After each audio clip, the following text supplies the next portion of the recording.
Hello and welcome everybody back to Pocket Dice, here on the Ponies for Pockets gaming channel. Yes, I am the Fangirl and also the Dungeon Master. As we return to the world of Dungeons and Dragons. When last we left, before we get into our recap, let me reintroduce our players because we have a few new people. So before even then, brief mention as just a little bit of a warning beforehand. Because of the nature of this game and the fact that we're all adults around here, I got some warnings to give to our listeners. This game will include, either in this recording or in future ones, fantasy violence, mentions of adult situations, slide things, instances of drinking, smoking, high sea piracy and adventure of Yarhar fiddle-dee-dee type natures, cursing, other foul language, and other things that might not be suitable for all viewers and listeners. So, if you are under the age of 18, we strongly advise you either not to watch this, to tune into some of our content that we have in abundance, or to, just proceed with caution if you are of that age, but it's just not your thing. However, if it is your thing, and you are of the proper age, then let's go have some fun, and let's reintroduce our players. Returning for this new leg of the campaign, we have Spicy, who is playing Fatin Basma, our bard and a tiefling. Hello. Next we have Frej, who you all know, talented voice actors. He is also playing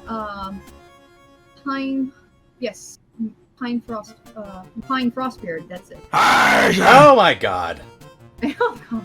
Holy moly! Who is Everybody our? got that? Yeah, he is our. Pine is our Fae aspect, but as far as his actual class, I'm still not sure what that is. All I know is I allowed it. Yes.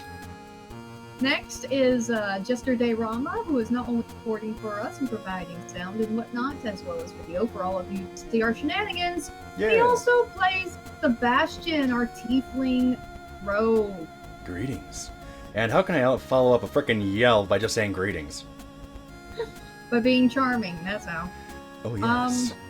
Next we have also returning Rederik Wood, who plays Snokdu, our little kobold sorcerer, or is it Warlock? Warlock. Warlock, our Chinchilla. Because Chinchilla's a completely different species. Oh my god, he's an iguana. Let's get this straight, people. Bearded dragon. Oh mercy. And then Well, I don't even know if he'd have a beard. If anything, like a little evil mustache underneath that hood of his. Okay, Shenron. And also returning, we have Lightning Blast, who plays Thoryn Greenscales, our Dragonborn monk. He is a precious little dragon boy. Yes, Hello! I am loud this time. Oh gracious. Perfectly volumed. Anyway, though they are not here at the moment, they will be joining us soon.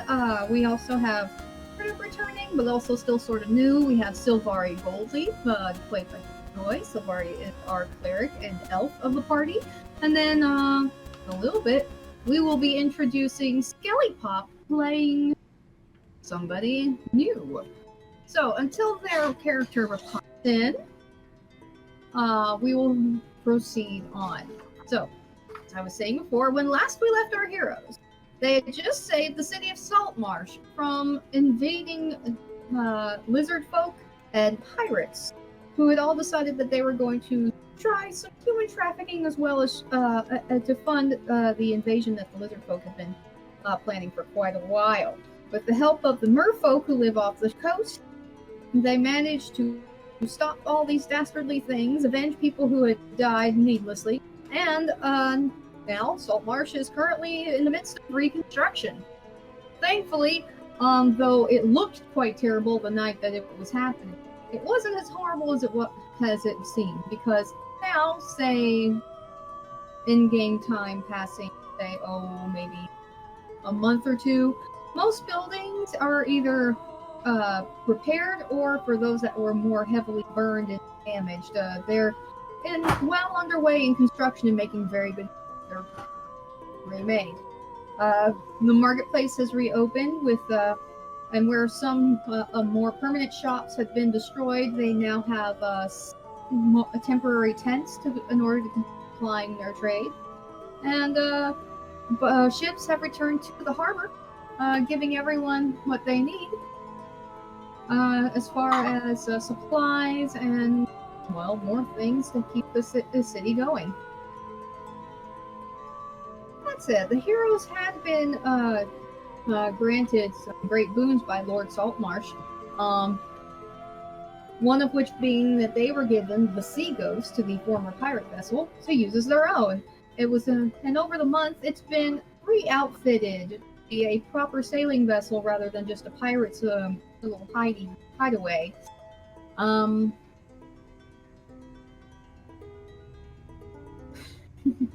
I'm reading in the Discord chat how people are trying to hold their tongues. Thank you for the politeness. But yes, the crew has been given their own ship. That means they're going to be needing a crew. That means that they're going to do lots of things. And since they were all given a nice boon of cash, lots of coin, they'll more than likely need to find ways to spend it. So, given that this has been going over a month, I want to know what each one of you has pretty much been up to as far as that month goes, and what you've bought for either your next leg of the day or just for your own personal interests.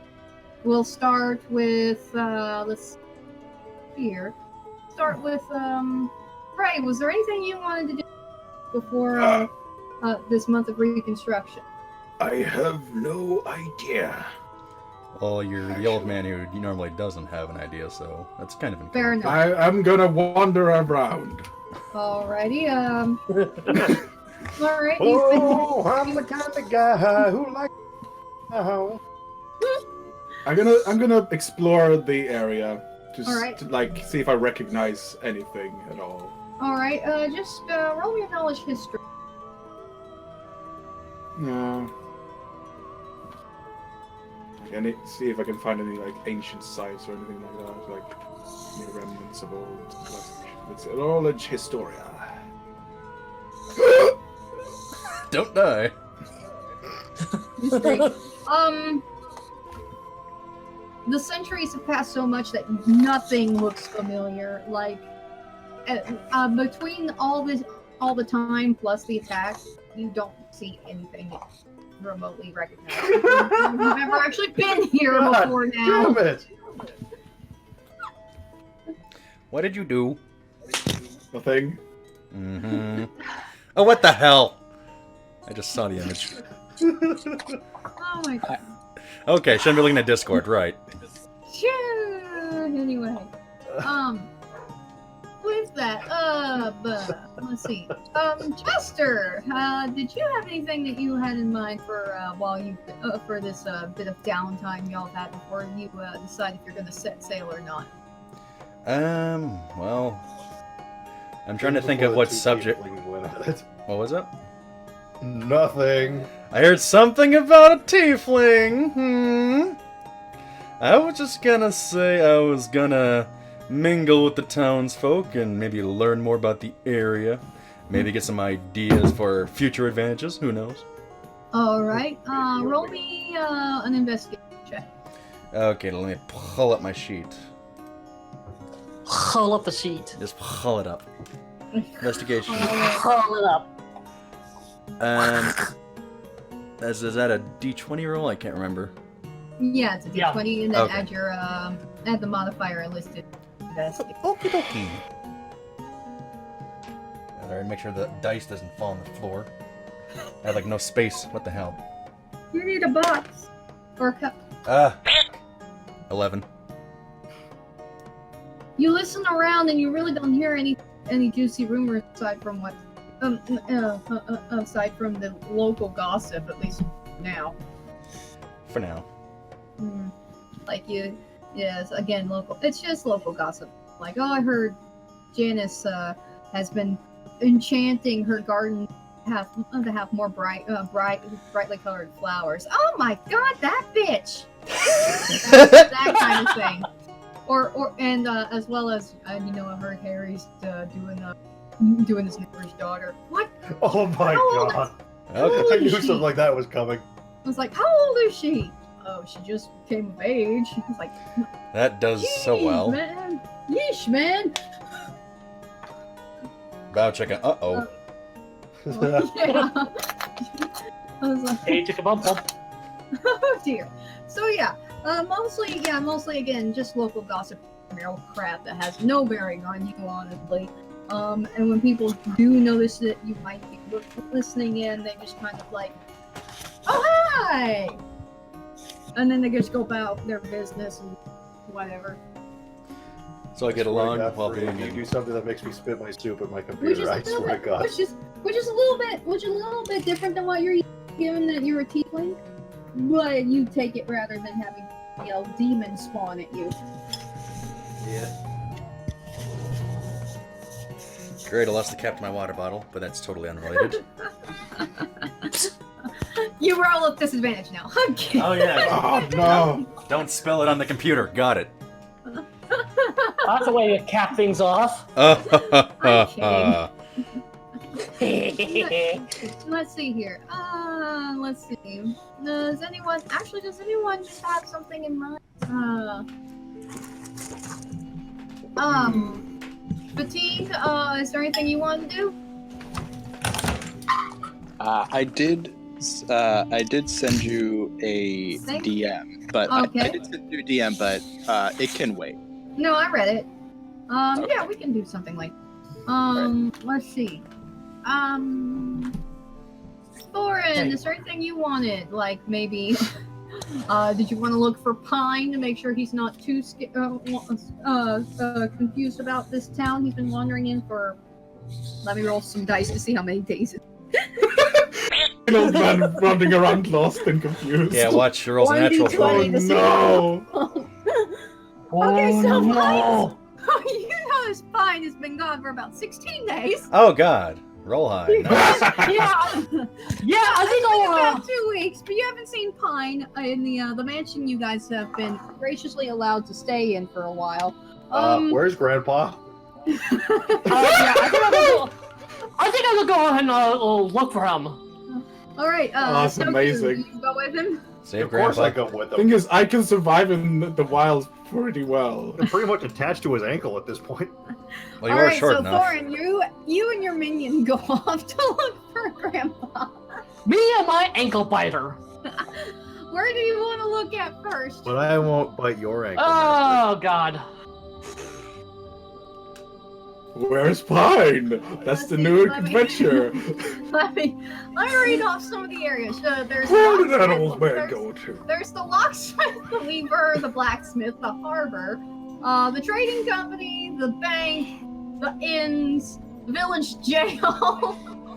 Let's go with the jail. Let's start with the jail. Who knows? He might have gotten picked up for some reason. Let's start with the jail. Let's start with the usual places. Let's start with the village jail. It's over here on number 8 on the map. So Where- if you Okay. go over to the edge where Saltmarsh Manor is, you can just move your stuff over. I'll move you over first. And, Yeah, I can actually move. I can actually move myself now.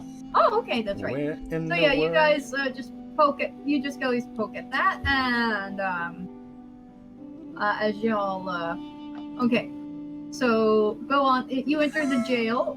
You see some of the city guard, of course, the town guard. In there, you have one. The dude who is the head bailiff. He, of course, writing down notes, saying, while some of the others are. Just kind I'm of watching walking around. that. Roll. Do y'all want to? Do you want to step up and ask them and give a description of who you're looking for? Man, that old man moves Yeah, fast. I'll step up and give a description of who I'm looking for. Okay. All right. So Yeah. okay. Go ahead. Now I was gonna try and act him out, but No, go ahead and act it out. I lost the words. I'm sorry. Stage fright? Alright, dude. A little stage fright, yeah. Dude leans It's over okay. and goes, what can I do you for, mate? I give him a description of Pine Frostbeard and his name, and see if anybody's seen him around lately. So you're looking for Barmy old man? Pretty much. We got at least 7 of them locked up back here. Oh, great.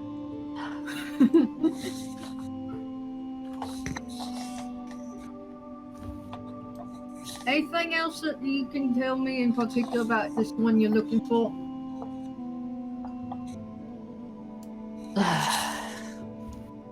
Roll knowledge, see if you can remember one detail, and then Pine can tell you something weak about him.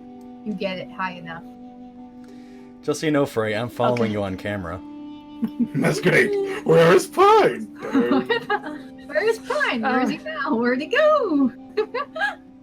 Alright, It's just a time lapse of where he's been all the day, every day. Alright, what'd you tell? What were you saying, Fanny, to me? Roll for I want you to roll knowledge history. To see Okay. if you can remember anything particularly specific about Pine. What the hell? Okay, so knowledge. Would that be would that be intelligence? I think that's an intelligence modifier, yeah. All right, cool. I'm glad I upped that all my level up. So now I have an actual modifier for it. Okay. Okay, I rolled a 15. Add 1. That's a 16. Pine, give him like a general thing that Very well. a general detail about yourself, but do it quietly. Oh, quietly. Yeah, send a DM. Oh. Very well.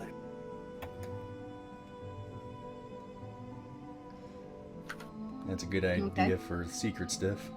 All right. You after you think about it for a bit, it takes you a little bit to think about it. It's like, because you gave him what you thought was a decent description of him, but then after a bit, you come upon one thing that would probably make him more distinct than some of the other old men in town. And what is that thing?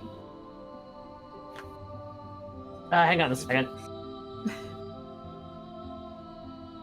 Still waiting for it. It's okay. So, how about that attack? So, Snokdu just starts saying something like that as small talk in Draconic, and the guys just look at him like, "You what, mate?" All right, I got it. Okay, what? It kind of cuts off at the end there. Oh, there we go. Yeah, just moved it. All right, I got it. Then what is it? He might appear frail, but he is extremely nimble. He carries a smile in almost all situations, and he walks in a dance-like and merry manner. That gets his attention. He turns around and he goes, "Oi, boys!" Oh, that guy. They talk, and after a little bit, they come out. One of the younger guards comes up and says, "I think I seen him, sirs." Could you possibly lead him to where you still... Can you...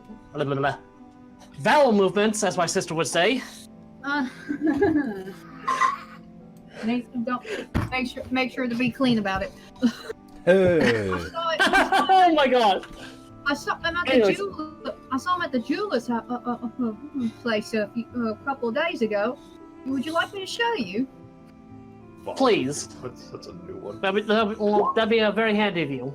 All right. He steps out with you and escorts you through the streets, through the streets over here to building mark. Number 10. Mm-hmm. Thank you, because you cut out there for a minute, Fanny. It's okay. I think your sensitivity isn't fully picking you up, so Discord's like, hey, you're only saying stuff at this decibel, and it just goes, okay, I'll just cut out right when you're a little bit quieter. So that's a little setting change you can do in voice settings. Nice. Anyway, he guides you guys to the jewelers. It sustained the main building sustained a good bit of damage, but thankfully, some of the back building was not heavily damaged, and at least most of the gems and the fine jewelry that would have been sold in there was recovered. There was some bits that might have got lost, like some fell into the ocean at the harbor during fighting, but that's just something that can happen.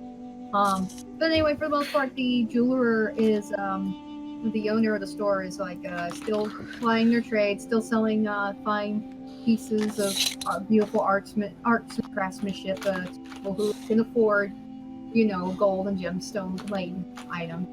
And he looks over and goes, "Hi, welcome. How can I help?" I'm looking for an old man. And I go on to give the same type of description I gave the guard, including the one with major detail. Oh, I saw him. He came in just days ago. He was asking about no mercy, some strange thing. I can't even remember the name of it. He used an old language and dialect for it, but I told him I'd never heard the thing. And he just wandered off. Do you know which way he wandered off to? Well, best I could tell, he wandered off just outside. Thought he might be going as if he were heading towards the lake. All right. Thank you for your help. All right. The guard steps out with you and he goes, "Probably talking about Lake Mead.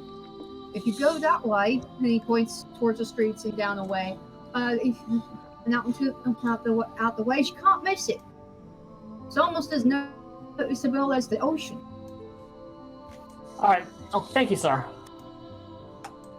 Have a good day. Right. And off y'all go towards the Mere or Lake Mere. The mirror. Yep. Roll perception. Oh, perception. Rather. Yeah, either perception or investigation. I will also roll because I am accompanying. Yes. Okay, I'll. Them's the new heavy dice. Alright, I got an 18 on perception. Ooh. I got a 17. You both Nice! easily pick up his tracks and his and signs of somebody at least having been here, so you know that even if he wasn't here, someone was. Okay, So- speaking of a certain cartoon duo we had in a previous episode, just like a certain Great Dane, sniffing the ground, picking up the trail, and pointing in that direction dramatically.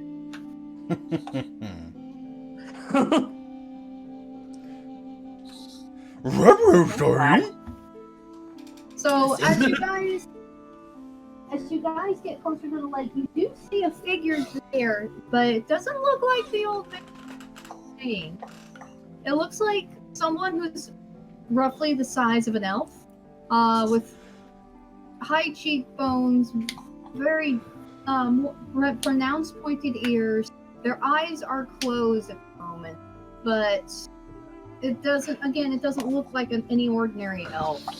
This person's skin is very pale, but has, in the sunlight, it's extremely iridescent and shiny.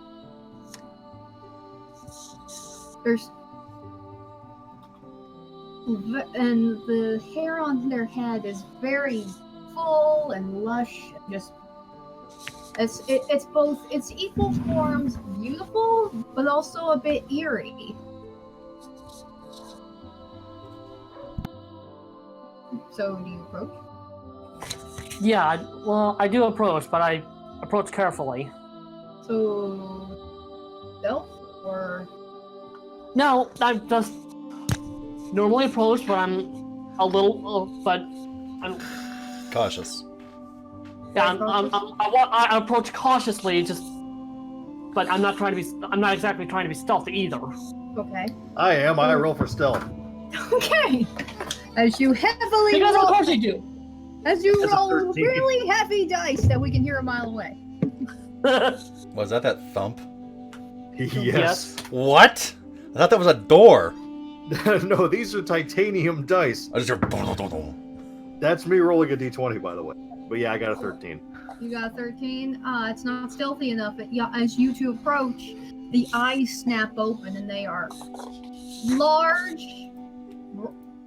glowing, and absolutely enormous. Just I'm just imagining and luminescent. Yeah. I'm imagining my piss poor stealth attempt as me holding a branch in front of my face. Yeah, you grab up a branch and a rock and a branch in one hand and a rock in another, and you try and creep. But no, this large this creature has now looks at you with very large bluish green eyes that are just glowing. And due to the fact that you can now see its nose and mouth, it's like very small lips and very small nose. Think like again, equal parts beautiful, but also really, really eerie and creepy. Yeah, because due to the shock of seeing those eyes just snap open like that, I kind of stumbled back a little bit in shock. And That's you! What? You hear the old man's voice coming out of this semi-ethereal thing. I now crinkle my brow in confusion. What? Why are you looking all weird at me like that? Oh! I'm not wearing my skin suit. And I switch back into my seeming. Alright, you see him kind of glow for a minute before shrinking and reforming in that weird blobby light into usual pine snow.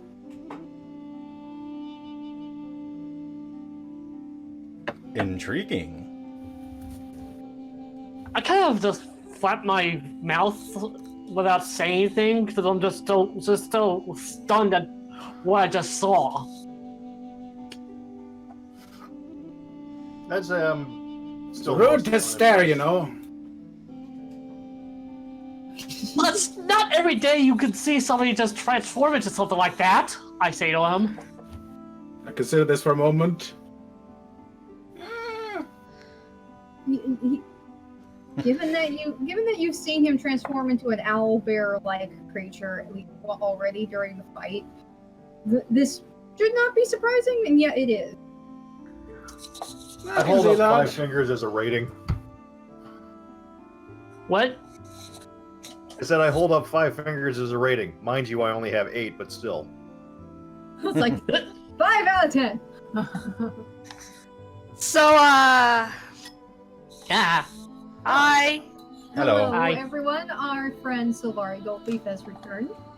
Alright, so that said, Yeah, I've been silent because you guys have just been chatting away. I was just waiting for a time to say hi. it's okay. No problem. We're again, this is mostly a downtime / RP session for the game with a few bits of investigation here and there before we get into the meat of it. Well, speaking of the meat of things, Sylvari, is there anything you wanted to do before the month or two of prep for your ship is up? Oh, well, what have you guys been doing while I was not in the session at the moment? Well, Pine wandered about until he found a place to meditate, and that's where Thoryn and Snokdu found him. After they did a little investigation, let's see, and Sebastian tried to scope out any rumors or things interesting that might gain intrigue, but only heard local idle gossip. And you guys were granted lots of coin. You also have the status of being heroes. Is there anything else that y'all want to do in the town? Well, I think I'd like to go shopping for, like, things. like Alright. necessities that we may need on the trip to Uh, wherever we may go next. Now, mind, some things will be provided to you by your new benefactor, Saltmarsh. Right. That would and stuff. There are some things though that you can get just for yourself. Right. So we have, in that case, we've got goldsmiths, an herbalist. We have a bowyer for people who want bows and stuff. We have cartographers for people who want maps. Jewelers, the customs house, the banks, the trading company, which have various other general store type things. Weaver, the blacksmith. Okay. Wondering about what we would do for maps. I'm not sure how limited in proximity the maps are for this town. You can always just go and ask the cartographer. Fair point, fair point. I'd like all your maps. Oh, So we might be in the middle of a moment, so I don't want to quite progress things when No, something that's else is fine. going on. So while Thoryn, Snokdu, and Pine, after you boys return back to Dynamic for this particular venture, we'll follow Sylvari and Sebastian if you two want to go out and buy maps as well as other things for your new ship and for yourselves. Okay. We already have enough alcohol. Well, of course you get to keep most of the wine that y'all had $1, minus some of the broken crates. Well, I'm sorry. I couldn't help it. I was trying to avoid possible death. Well, no, that's fine, but yeah, you get some of the extra wine. Oh, now the floor Some- stained. I can't tell if that's blood or wine, or both. It's blood probably wine. both. It's blood wine. That'll be a good. That'll be a nice recipe to make. Blood That's wine. an elven delicacy right there. Yes, it It is. is an elven delicacy, and you Yeah, can get it at blood wine. and you can get it at local taverns for a really far too hefty price. Sorry Yeah. about my dogs. They use the cheap blood. They tell you it's one thing, but if you look into it, it's actually from something else.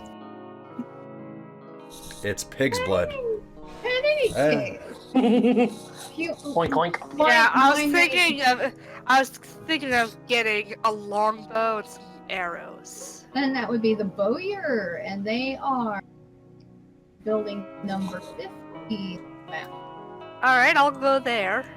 That would be, I'm clicking like the button Yeah. here. Yeah. So, Sebastian, do you proceed with her? Sure, and just to, hang out, and I'd probably suggest we can go to the cartographer after, for Okay, seafaring. Make sure we know where we're going. Yeah, that would be a good idea. Yep. Right, so So- you guys head to the bowyers. 215. Yep. I wonder if I should get a new pistol. Yeah, that would be a blacksmith. So Yeah. you can always do a quick stop over there. Since longbow is one of my proficiencies, I figured, what the heck, might as well. All right. Let me check my proficiencies. But I'm the only pistol, though. Y'all, as y'all enter the bowyers, you do see that. Luckily, this was one of the buildings that suffered a whole lot of damage. Like, it got fixed up fairly quickly, so it looks like it's it's up and running proper and with no damage and stuff. Wow. Would the bowyer have crossbows? He would. Okay. In fact, you see a selection of different crossbows, both large size and hand crossbow sizes, lining up the walls, as well as the bolts necessary for. And light is a larger one? Light is probably smaller. The hand light crossbow is there's- a small one. Hand is the like light tiny. cross. Yeah, the hand is works with like a little. It's kind of like if you. It's basically a pistol Yeah. crossbow. Yeah, it's essentially a pistol crossbow. Yeah, and I have that in my inventory, so. I already have one of them myself. The Yeah, heavy so- crossbow is the big one. Yeah, the Yeah. heavy crossbow is the really heavy one. So there's light crossbows. There's a heavy crossbow or two. There's some hand one, both of each size for each. models. You also see just traditional bows, long bows. Some are decorative and some aren't. You see short bows, and bows that are kind of between the two sizes. And again, So, I ask the shopkeeper which longbow he recommends, or she. That would be a she in this case. She's a half elf. Well, if you're looking for something something that's stylish, we have this one here. She goes over and takes off a bow, one bow that looks like it's got, it's got etchings of leaves and vines and flowers on it, and these etchings look like they've been into the wood. This is a very pretty one. I know lots of nobles who've had this kind of model made for their young upcoming gentle ladies and gentlemen who like to shoot an arrow but also look good doing it. Yes, well, anything that's a little bit more that might be. Is it very durable? Well, not as much as one of the more ordinary standard issue ones. It's a bit more for a fashion than function, then? Yeah, sad to say. Here, if you want function, it takes one of the it's one of the bigger longbows. It's nice and thick and heavy. You really have to pull hard on the string. Give me a strength check as you test out the string. Alright, okay. Strength check. Here we go. How did his strength? Okay, so 1d20 plus the Plus your strength modifier. Okay.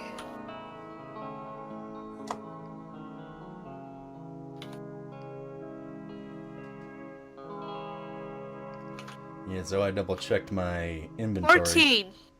Nice. It takes you a little bit more than what you for anyone to see, especially Sebastian's right there and he's watching. Like, you wish you a little more finesse, a little more confidence. But after a little bit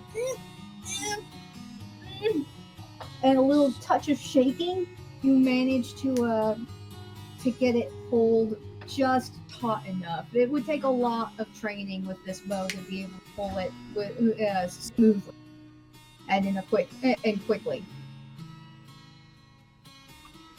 Alright. How much is this? She looks and she has a look at it again. Well, given that it's not the fancier ones, about 7 gold.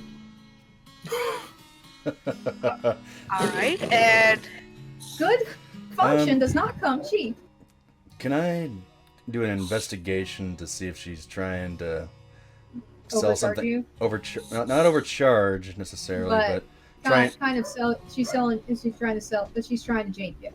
yeah, she's trying to BS. Let me see. Okay. Is that investigation though? It would Sense be motive, I believe. sense motive. Yeah, it would be. probably like perception or something. It's What? a sense motive check. It's intelligence. It's a sense motive. Yeah. Yeah. Alright, so then I would roll for my intelligence, because I'm looking at the skills. Yeah. Alright, assuming d20. Alright, here we go. So with the modifier, it would be 19. You surely beat out her charisma check that it did.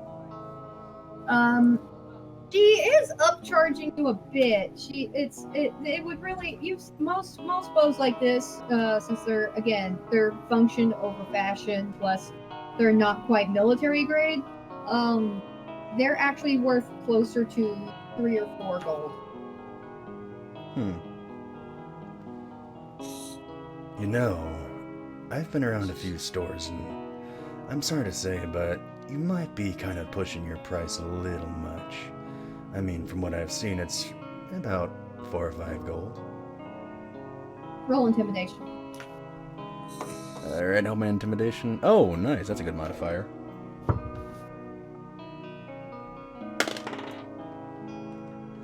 Okay, I'm getting good rolls today, apparently. 23. Beats your sense motive by a long shot. She looks up at you and she gets a little nervous and kind of looks around a bit shifty-eyed before she goes, well, I maybe added a little extra, but not much. I understand. How's 4 gold? Is that okay with you, Sylvari? Ow. Fine, 4 gold it is. All right, and after she just gives up, she's gonna look over at Sebastian and goes, I'll even throw in the arrows for free. How many are we talking about? Oh, there's about 15 in a quiver. I gotta line up those shots. Alright. And it's not she gives massive, you, but it's so a good you now amount. have, you now have 1 longbow and a quiver of 15 arrows. Your quiver is, you did actually throw in a nicely decorated quiver though. It's both functional as well as nice looking, so. Alright. Let's see. And I think, that's pretty much it for the daytime. As the evening goes on, Fatin has been a bit restless. Alright, I went ahead and added the longbow, the 15 arrows, and 1 fancy quiver to my inventory. And I removed 4 gold from my Inventory, yes. Didn't we get like thousands of gold? You guys did get a whole ton of gold. This is why I'm surprised you guys are haggling over prices. Oh, I don't sorry. want to be ripped off. Well, I still appreciate he thought it was a little high. I don't appreciate being ripped off. I'm too used to MMOs. I was thinking we had a lower tier of money. Fine. No, that's fine. That's fine. I mean, I could pay the 7 gold, but it's also within Jestre's character to want to haggle shit because this is a rogue, and 2, he's probably been had people try to oversell shit to him because they think he can afford it. So it's a thing. It's a thing that I allow. Anyway, so meanwhile, while you guys are shopping, and intimidating the merchant. Pine, you said you are catching up with Thoryn and Snokdu about what's been going on the last few days. Yeah. Okay. So you pretty much catch up. Do you guys want to head back into town? Actually, I do want to go get a weapon from the blacksmith. All right. So since that's everybody else's next, I say you guys can go across town. You guys go across town up here to the building number 3 for the blacksmith. Ooh, do I have throwing knives? Let's see. That's another blacksmith thing. Hooray! I mean, I don't exactly need weapons, so. Yeah, I'm just trying to think. What can I do Right for here. like quiet and distance, and trying to get like either a disable or kill. Oh, there goes the old man again. Oh, and so everybody reconvenes the blacksmith. Fatin, what are you doing dancing over at the manor? She's gonna wait for her own thing. I have something planned for her. Anyway, Fatin has been pretty much been in the manor. It seems like she's mostly just wanting to rest and kind of do her own thing. You guys head out for shopping. You guys reconvene at the. You guys all meet up at the blacksmith. Alrighty. All right, you guys go in. Yeah, I do. Yeah, I definitely go in. You go in and you see that this big burly dude hammering away at some stuff on a hammer. You see another person who he's not quite as Buff. big. He's not quite as big, but he does have muscles. He's more of a live muscular, alive and Well, Who's, I'll go find a place to sit down and kind of work with my new longbow. Yeah, you see the other dude is kind of like, he's lithe, but he's got like, he's polishing something. It looks like he's polishing a new, some weaponry. And there's also a customer in there who, it's this tall, rather tall human guy with a wide-brimmed hat, long coat. You know, he's got a thick, brown. You can't tell if it's brown or purple. It's just kind of stained. The thick scarf wrapped around the bottom half of their face, as he's looking at this one of the newer model handguns.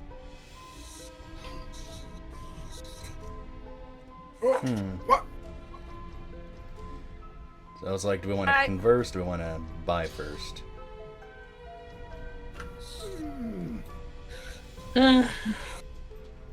Wait, I'm sorry, I missed that last little bit there. I was just saying we can probably converse a little bit, or we can buy first and still converse. It's just I'm not sure if there's going to be a case of we want to risk losing potential information. Yeah, let's converse first. All right. Who do you approach? Do you approach one of the blacksmiths, or do you approach the fellow customer? Let's approach the. I think we should probably approach the customer first, because I'm not sure where he'll be leaving off to, and not sure if we'll ever see him again. Mm-hmm. Okay, so Thoryn, you walk up to the other customer in the building, and putting that handgun away, and he starts getting out. He looks at a knife, at a dagger set. Oh, the thing is that shit. I don't know what information we're going to be looking for. So. Oh yeah, I can just drop in a moment. Greetings, sir. How are you? Oh, hi. The guy turns around and see him actually pull that scarf down, and his eyes. You can see his eyes under the brim. At this point, they look kind of sleepy, but for all that his eyes look tired, he's sleepy and kind of downturned. There is a brightness of intelligence in there, and he just gives you a big wide grin. How are you doing today? Oh, doing just fine. What adventure are you off on today, if you don't mind me asking? No, I'm not on an adventure, man. I'm just doing some shopping for my boss. Oh, mind if I ask what type of work you do? I'm just trying to learn more about the people around here. Oh, I guess you could call me a bodyguard. Oh, like at a tavern? Or like royalty? He used to be royalty. Very nice. I hope they treated you well. I mean, you seem covered up quite a bit. Is everything okay? Oh no, I just like to dress this way. Well, I'm one to talk. It's for my work. Well, while we are looking to buy a few things, we're just trying to see if there's any, fun to be had around the area. Oh, you want fun? Well, I like fun. He gives a kind of a creepy laugh. Oh, great. I kind of cringe at his creepy laugh. You want As do I. You want some real fun? Bring your friends to the Broken Plow later tonight. Me and my boss like to go there lots. Alright, so then are you a I speak bodyguard? in Draconic in a way that only so many. This man is soliciting us. And I respond like, no kidding. It's got some of the best booze in the entire town. Can I do a sense motive again? Yeah. Alright, and that is investigation. Mm-hmm. Or no, that's a sense. That's an intelligence. Oh, okay. Now hopefully my D20 is going to be continue being nice. Oh crap! I can't see. Oh well, yeah. Thanks D20. You are very nice. Great. Well, with a modifier, 4. It was a natural First, you 1. can tell this. First, you can tell this dude's complete. This dude's up and up. This place sounds like a great idea. Worth a visit later. I'd like to roll a sense motive myself. I'm kind of leery about this guy, well, based on how he's saying all this. Go for it. Well, the Seems way normal to me. all types, all types tend to go to a bar. Yeah. I can help as well. Oh, great. It's a little bit better, but I don't think it's by much. A 10. What'd you get, Frej? So, is it that? What is it? Investigate? No. Intelligence. Intelligence for sense motive. Okay, so it's Change motive? Yes. Investigation? Intelligence. Sense motive replaces insight. How does that? Yeah, it's the Wait, same. It's just It's what Wait a insight used second. to be in Pathfinder. Okay. In that case, 14. insight is on what- the insight is on the sheet though. Yeah. On the 5e sheet. Can I Yeah. give On the my... Roll20 sheet. It should have converted to 5e, but okay. I mean- Either It is So, 5e. Insight is Yeah, not in insight is there. It's a wisdom check. Oh, that would have Insight put is me in not the in negative. Pathfinder. oh, sorry. Anyway, That's can why I keep can I saying that. roll? Can I roll mine too? Yeah, insight. Roll insight, everybody. So Well, thanks for second chance. balls. That's an 11. Sorry, guys. I am still getting reacquainted with this. I need to turn on no, my light. 'cause My 10 is my 10 actually ended up to be a 14 Where? then.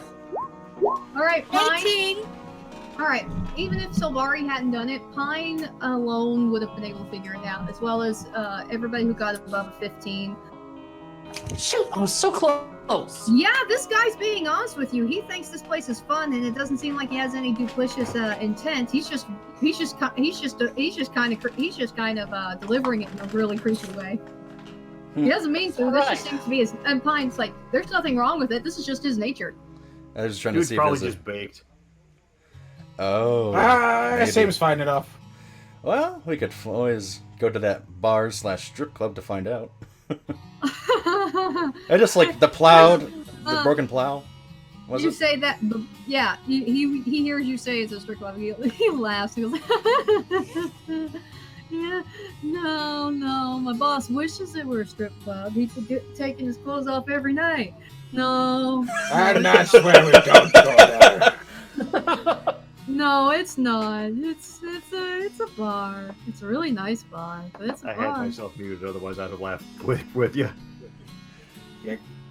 Oh my Oh, god.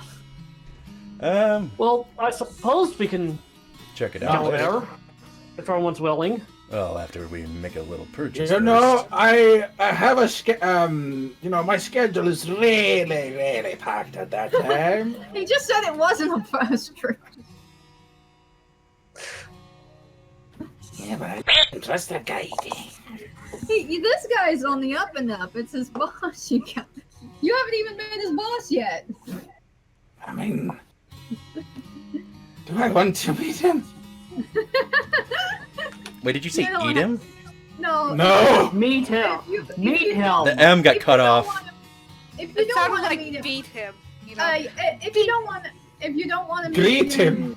If you don't want to meet him this way, you can. If you don't want to meet him this way just yet, you might meet him later, depending on how things go and if the rest of the party decides to check this place out. But for the most part, yeah, this guy, he's on the up and up. He just has a creature.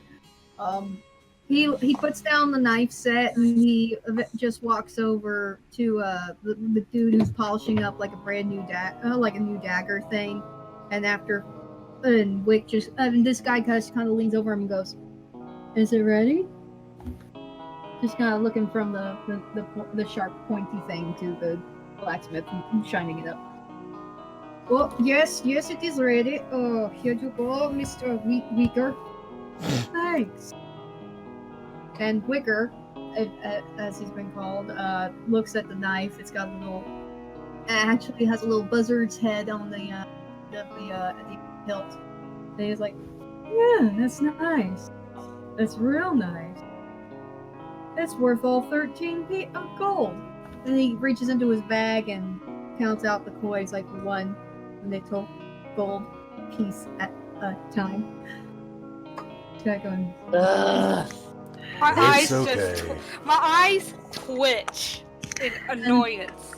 and after that he clips it to his belt, and he does a little salute at you guys before pulling up his scarf a little bit tight. Oh, it goes, see you around. And he just kind of does this a slightly bowed back stride out the door.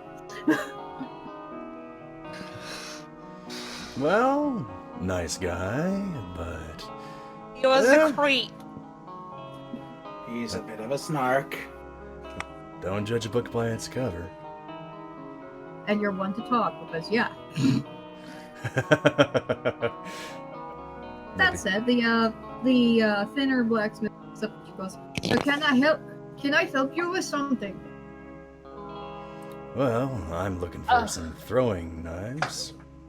Well, we got plenty of those, so it's just all along the wall. He points towards the back wall that Wick had been when y'all come in, and there are, along with the set of knives that Wicker had been looking at. You see, like, some of the more, they're simple. They have no ornate carvings. They have no decoration on them, but they are very suitable just throwing knives. Just uncovered metal hilt and sharp, streamlined blades. Very nice. How much are these? Oh God! It's blue. What the heck was that? That was someone's Sorry, windows. Sorry, I was. So, Yeah, that was my computer. Sorry. and they're about 8 silver for the whole pack. 8 silver. Just shy of 1 gold. All right. You running any deals, by the way? Well,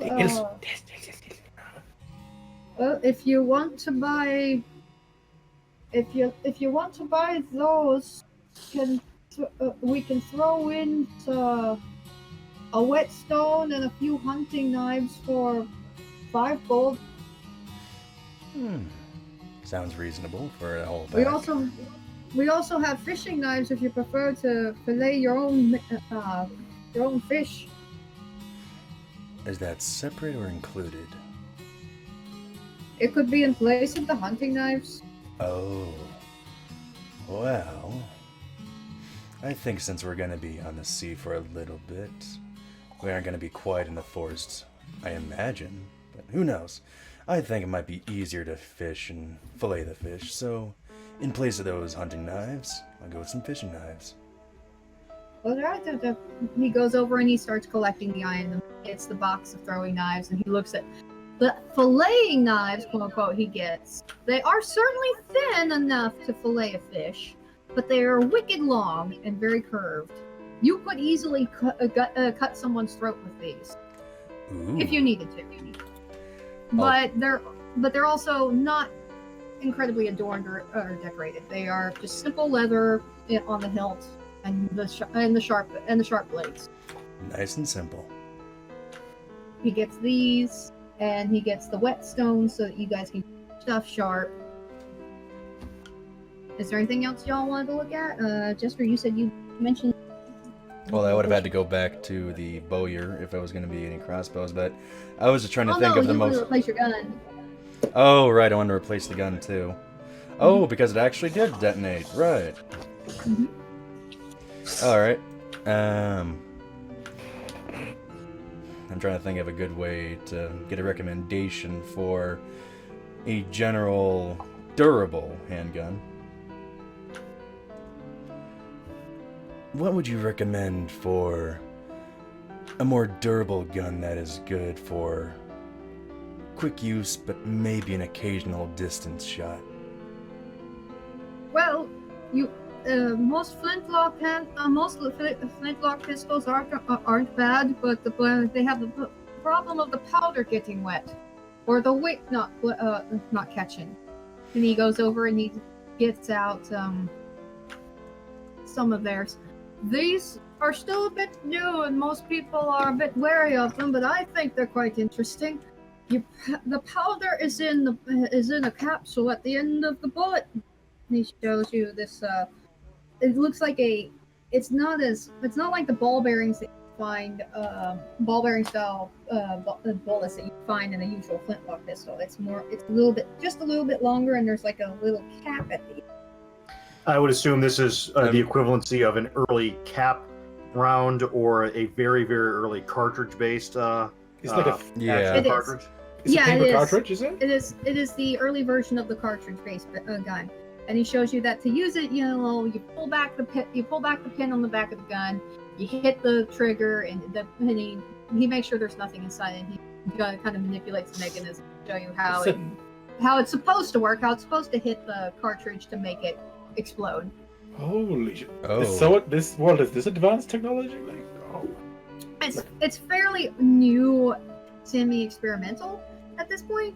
In reality, this kind of technology was not developed until the 1860s. I like yeah, to but say. That's a needle gun. This is fantasy. We'll be okay. That's why I like. This is why it's fantasy. I like mixing anachronistic. I like being in an anachronistic stew. Is this real life? All right, I do like this. So, how much ammo are you offering for how much? With it, of course. Well, I can give you this particular. I can give you this particular model, and in the box. It's not many. Again, this is very, very new. We only started making about last year because of the local guard. Okay. But I can give you a box of ammunition and this model, right, for 15 gold for the whole thing. I think it's a deal. At least I'm not making you pay platinum. Oh, very fine point. I'll take it. And I'll give him the payment. Oh, a lot of reasonable prices around here, jeez. He at one point, as he's boxing all this stuff up for you, he goes, "Now, one word of caution with these particular firearms. If they rust, they don't work. You have to oil the mechanism. Any little bit of oil that standard oil will do that for you." I don't think we have any oil in our inventory. Slightly bit of metagaming. You could probably ask your patron, and he'd probably supply it. Because there's other things that require that you need to keep rust off of, like the gun, like the cannons, various metal pans that you maybe have, that your galley may have for cooking, that kind of stuff. Okay. Because once stuff gets rusty, the bottom rusts out. Once the bottom rusts out, it ain't no good for anything. Indeed. So, if I use some of the oil we have, and I think we'll probably be okay meta-wise. I leave this place, for its reeks of iron. Yeah, this place is pretty hard on Fae. As you guys are leaving, the burly dude who's been banging away at at some swords and stuff, and finally stands up and he just gives a little bit of a slow wave, the way Wait a second, I came in here for something. Oh, you want something before? So yeah. As everybody else is getting ready to leave, who do you turn to? Big dude or little dude? No, I personally leave the place. Yeah. Oh, so yeah, okay, it's fine for Pine to leave since it's iron. But right. Thoryn, who do you anyway, ask? I turn to the smaller guy, and I ask him about his selection of short swords. Oh, we've got plenty of those. He goes to the others. He showed you one wall. Now he goes to the other, to the back, to a back wall. Not far. It's a little bit. It's like just behind the place where he was like polishing up that knife. And there's lots of short swords and long swords hanging on the wall here. And there are some that are more decorative, especially along the fuller of the blades with like etchings and stuff. And then there are some that they weren't manipulated by etching by hand. Instead, it's because the metal composition made these weird but also really nice patterns and grooves in them by nature. And then there's one short sword that has an iridescent blue sheen on it. Very different from what all the others are. It's the. Can I just see that? I was gonna say it's a sword from The Hobbit. The roleplay. So you want to see the blue one? Yeah, I want to check out the blue one. And he takes it down. Now this one is very unique. Only very few people get hold of this kind of metal because of how rare it happens. It's star metal, he says. It's what kind of metal? He said. It's star metal. It's Ooh. a star Star metal. It fell from the heavens themselves. And was collected from a hole in the ground when the star fell onto the planet. Fell into the earth. It shows you. I bought the ingot for this at 20 gold, just for a chunk as big as my fist, it says. Yipes! I reply. I had to supplement it with a few bits of iron and a little bit of steel, but it still became something very, very lovely. One of my favorites. He shows it to you. I'm imagining Terraria right now. I was imagining more like the last Airbenders space Oh, sword. so- Oh yeah, Saga Soga sword! sword! Oh So my yeah, god, he shows nerds. Shut up! I am. So he shows you this really gorgeous, there's an iridescent blue sheen on this sword. The handle is it's not quite straight. It's like just a touch of a curve on it, very and stuff. But it is very much a short sword as far as the length of the blade goes. All right. I think we can all agree the saddest moment in all of Avatar was goodbye, space sword. Ooh. Goodbye, Yes. space sword. All right. So- How much does this sword run? He looks you up. He's gonna do an insight on you. Since that's good. Over the rainbow.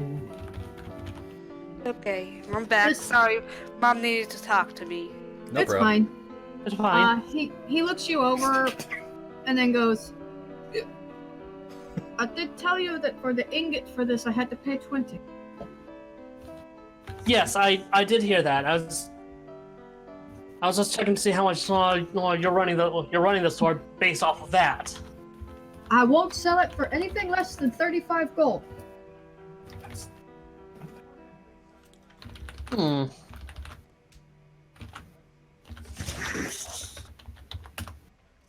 And I stand there pondering on that.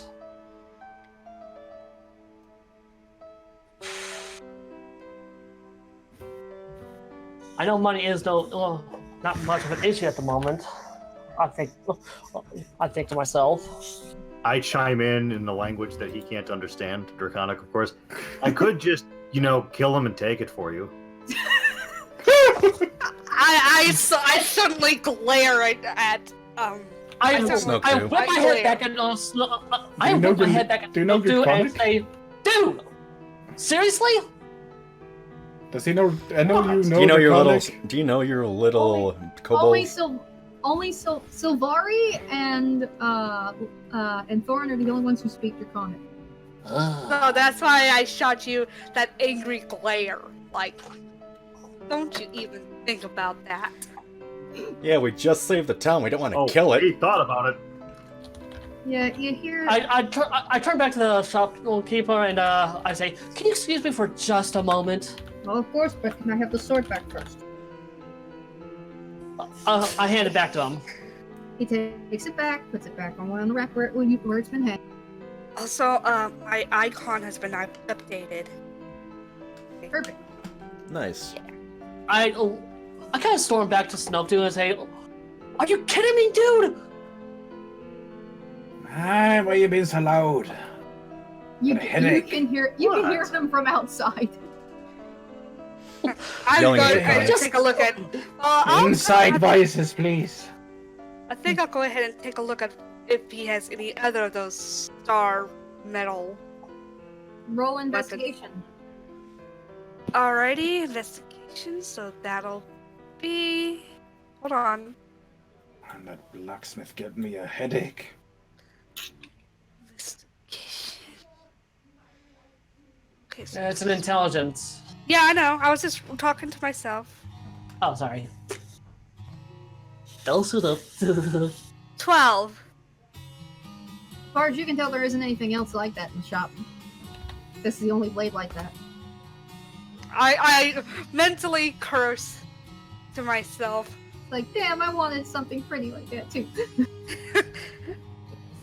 Anyways, I'm already Snokdu, but for wanting to try and kill one of the people we just saved over a sword. Red, you there? But, Master, I'd do so much more for you. You've been killing a lot of bad guys, yes, but that's not a bad guy. But it's bad that he keeps what you want away from you. Sorry about this, Smithies. I'm thinking about. Well, I'm just thinking about the price, okay? Don't kill him. Oh my god. By the way, Amazing. I'm saying all this in Draconic so that the shopkeeper doesn't.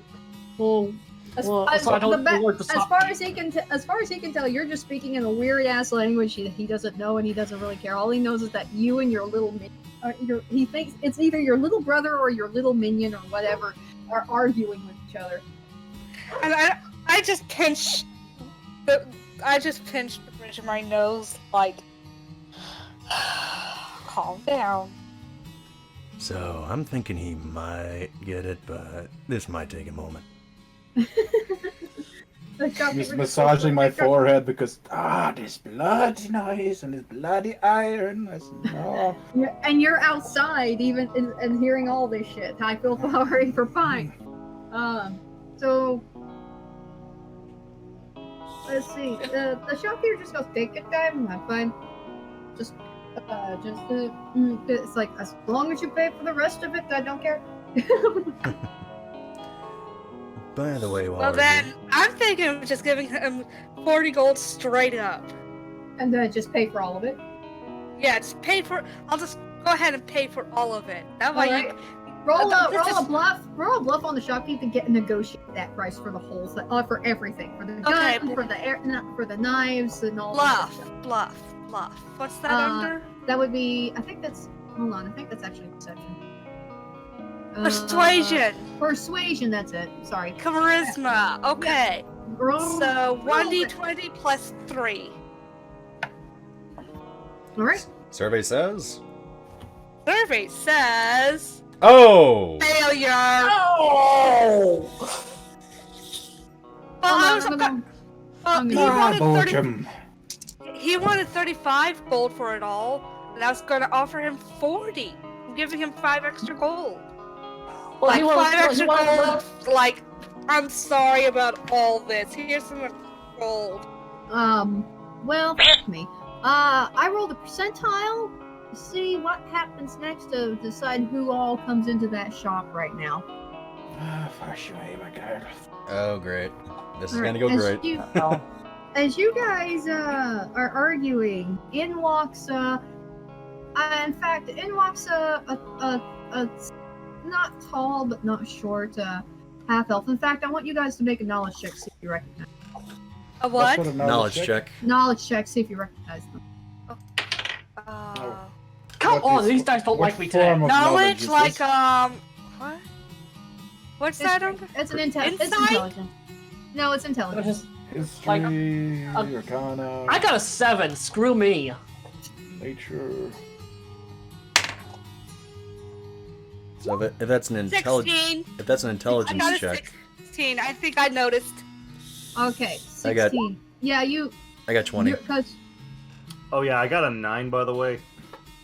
both Sylvari and both Sylvari and Sebastian recognize the half elf bard that played at your benefactor's house, and he kind of comes by every couple of nights to play music at his dinners.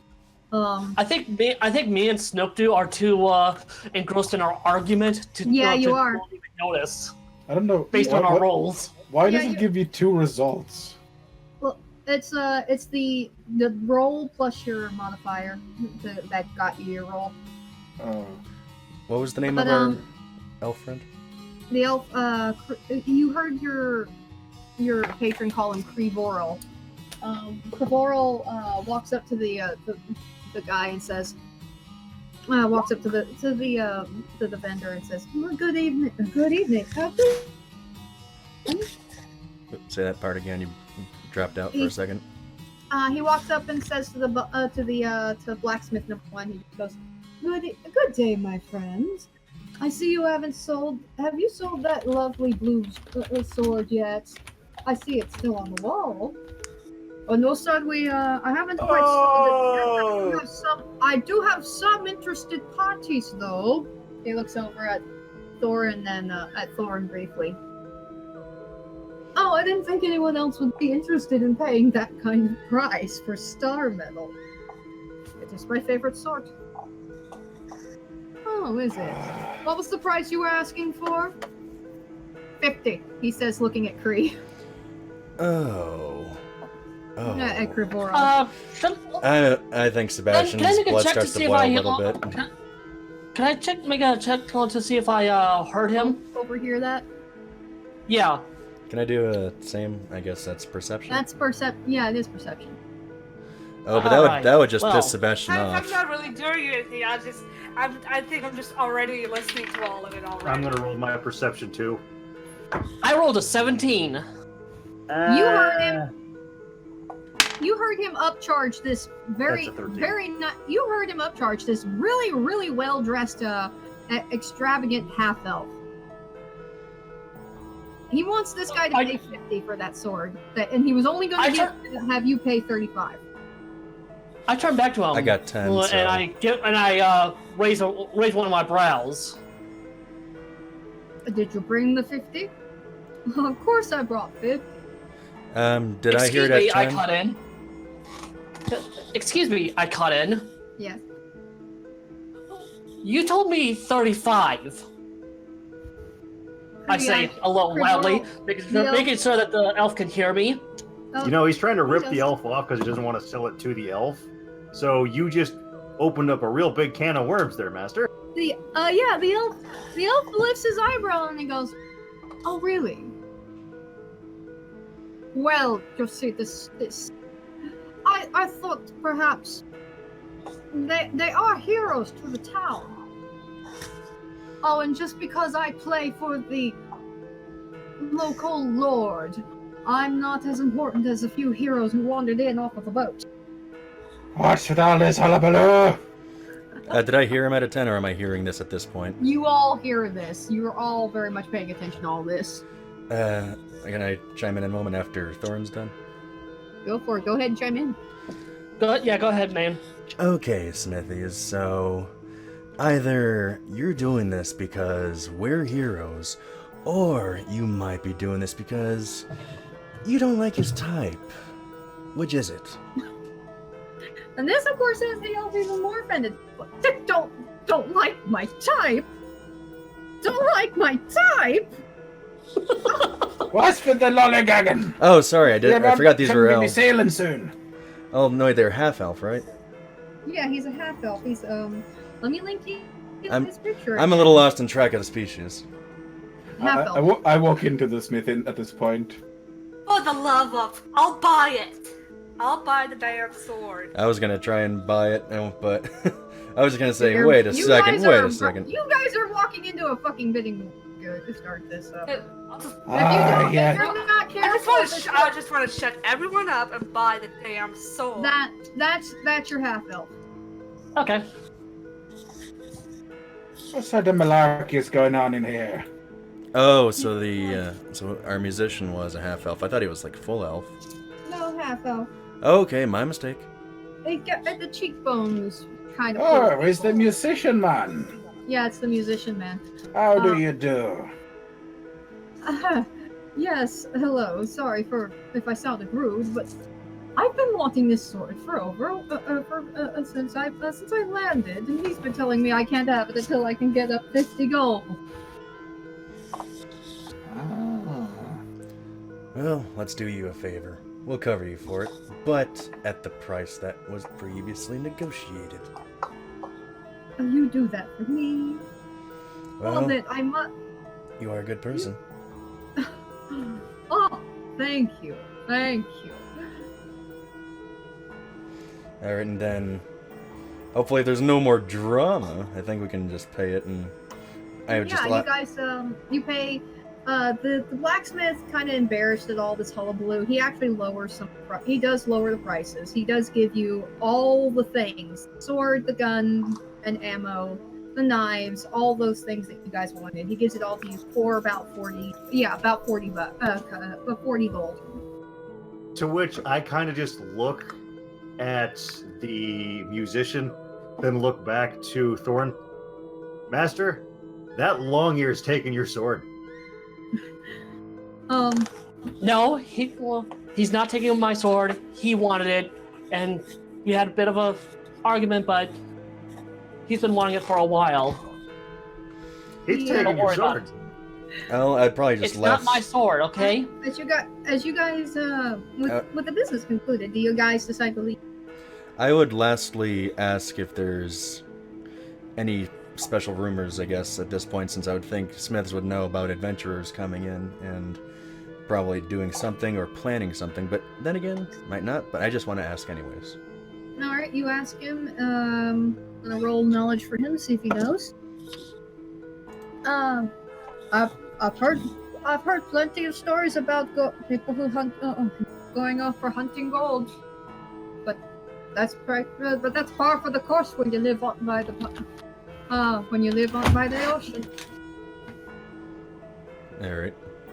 And I just tip him 5 gold. Alright, he takes the gold and he pockets it, and Kervoral actually says, I think now that we've all concluded our business, we'll be on our way. After you, ladies and gentlemen. He actually opens the door for all of you.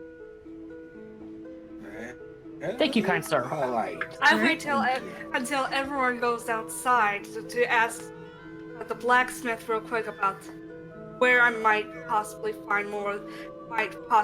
find any of that star metal. Well, ma'am, you'd have to either go to the large cities and hope that someone has some ingots, or you'd have to wait for a star to fall from the sky. I thank him and leave. As So, you guys are want to ask a question real quick? Yeah. Okay. actually, Fanny, I just had a quick question for you personally. the stats for your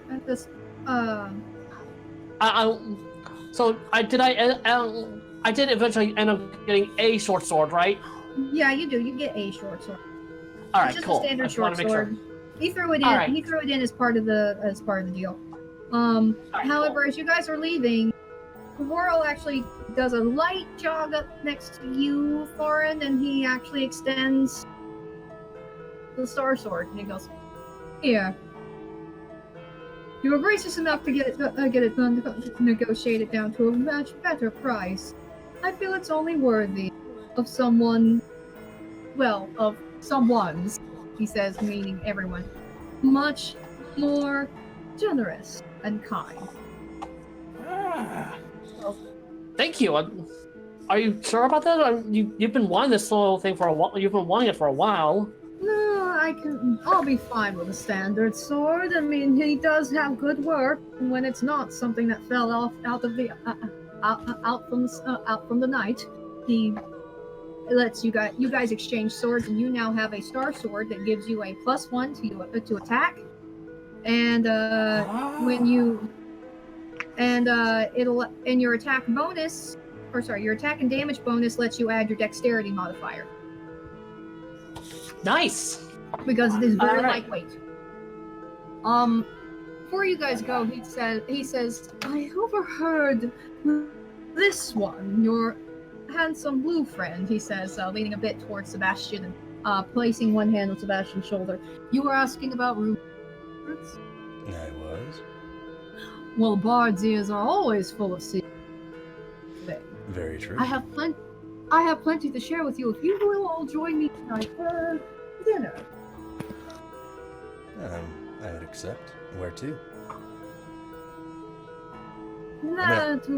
That would be the Broken Plow. Oh, I great. Ye I- gods. I admit it's not entirely.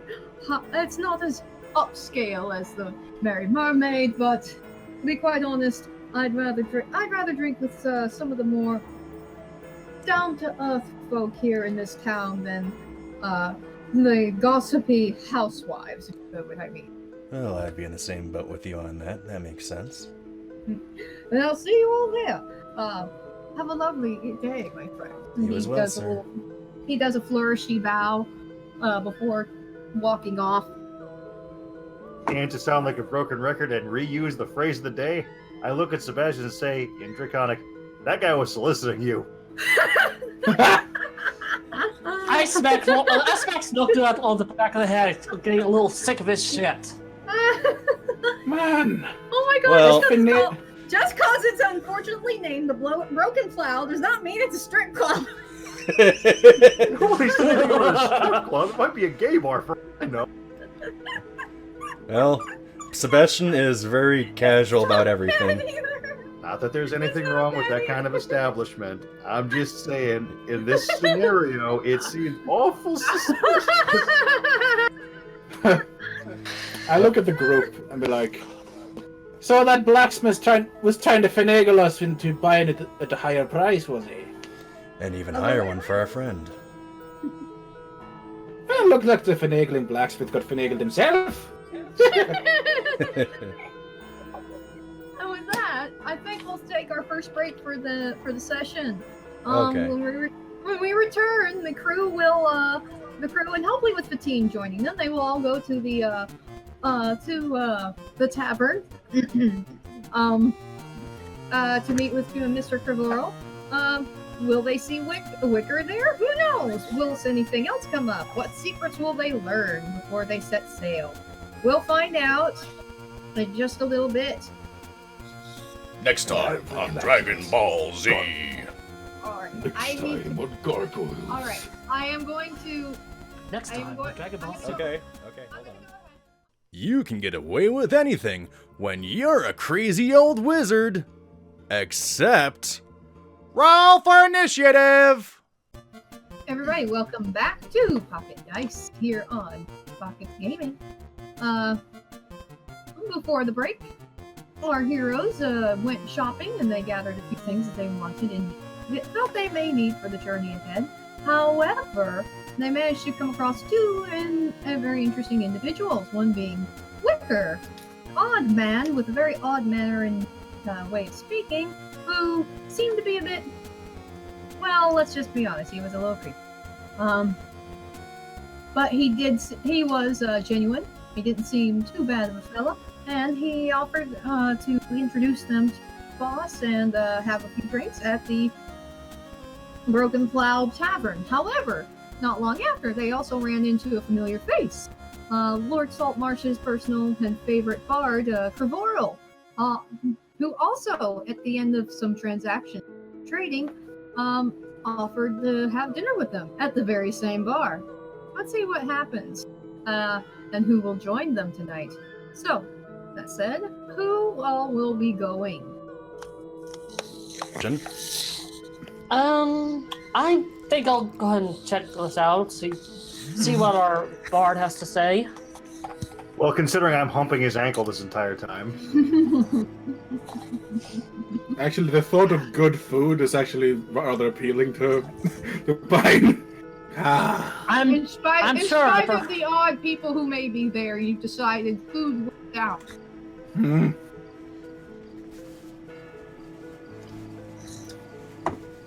And so, let's see here. Fatin, did you want to join?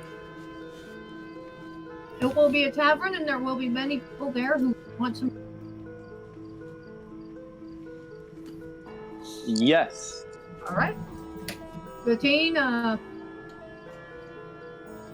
just gets up, is going to join the party tonight. Who else? Did you want to join Sylvari, or did you want to? I believe I'll go back and I have my 4-hour rest. Thank you. I think I've had enough excitement for one night. All right. As it is it's not quite end of the day. It wasn't quite the end of the day when you guys left the blacksmith, but we can say that you decided to stay home for the night, if that's how you feel. Yeah, I think she'll go ahead and go back. All right. As you guys are, as everybody else goes home and back to the manor, and you get dressed and ready for not a fancy dinner, obviously, but just for a dinner at a place. Dinner. You wash up or you freshen up, whatnot, and you head My out fancy and- robes still count as battle dress because I am always dressed to kill. Yes, you are. Well, I'm kind of dressed. I just have a nice cape. I'm not sure if I was able to get anything nice to wear. You had like fancy dress, a dress and stuff, but you don't have to wear anything. As he said, this is a more of a down to earth type place. Alright, well, then I'll just wear my usual stuff. Alright. Yeah, if you said that, I just 15. imagined Thoryn in a friggin' gown. Fatin is in her God usual damn it, garb. man! Alright, let's see here. That would be, the Broken Plow is building number 12, so it's actually not far from the Jewelers. In spite of it being a more down-to-earth place, it's actually in a, quote-unquote, fairly nice part of the town. So, that would be... I'm considering if I should go with my skin suit or not. You can either go with your skin suit or go with your, you remember? your proper Fae appearance if you want to. Why rank 12? It's considered polite. Dude, we haven't established if this is a gay bar or not. Only one way to find out. Yeah, I think I'll go back to the Softboard Manor, practice with my new longbow for a little bit, then go to meditate. Alright. Well, if it's a neutral ground and no one's gonna be fighting, it's only polite to not appear hostile, so I'll go changed into my true form on this occasion. Alright, so as you guys head out the door, you were actually joined by a thin, tall, iridescent, elf-looking fellow. Okay then. When did this happen? Just now. Nobody else recognizes him but us. It's assumed that you would Okay. tell them. I just thought we kind of went through the conversation kind of literal. Yeah, that's pretty much. You know it's him, but still, it's kind of freaky. It would be a little bit freaky. It's like, oh, I'm not used to this. All the staring. Bloody hell. Let's see. As Oh, you you look good. guys, let's see. Put a little roll. Okay, let's go. As you guys are going into this place, people notice you, and some of them recognize. They obviously recognize Sebastian. He's kind of a face, and being a blue tiefling, that's kind of noticeable. They also notice Fatin, and they know who she is for many obvious reasons. Oh, hey, it's the hot chick. Oh.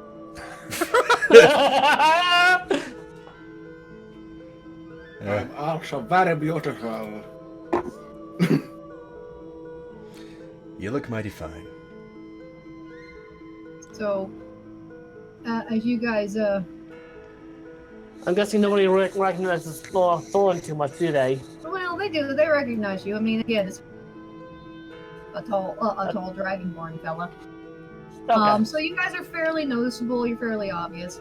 And then you guys enter the tavern for a bit, and you hear music playing. You actually hear violin music going, and it's a nice jaunty jig that you can get up and dance to. Okay. As you come in, like there's a few, there's like three tavern wenches and one young man in between the tables, and stuff. Just handing out plates. Here we go. Found some good jig music. You don't have to play this, Jestre, because again, we don't want to get blocked by YouTube. But people at home, feel free to listen to any kind of good dancing Irish jig that you like. For this Irish, kind of okay. But Okay, I think I'll go listen to some Lord of the Dance. Just whatever you have you. As this music's playing, you and as these young folk are going, and these are going to and fro, delivering plates, delivering tankards or cups or glasses of wine and whatnot to everybody, pass it around. I want everyone go ahead and make a perception check to see who you hear. Okay. Okay, perception, where are you? There you are. Let's see here. I think that's a... Come on, Dodge, be nice to me. 17! Okay, very good. Anybody else? I got 10. You got 17. Sebastian, you're kind of you're just checking out one or two of the girls. 17. But Pine and Thoryn and who else? Who else got 15? Well, I got a 15. Oh, you got 15. What'd you get, Spicy? 1 second. Got a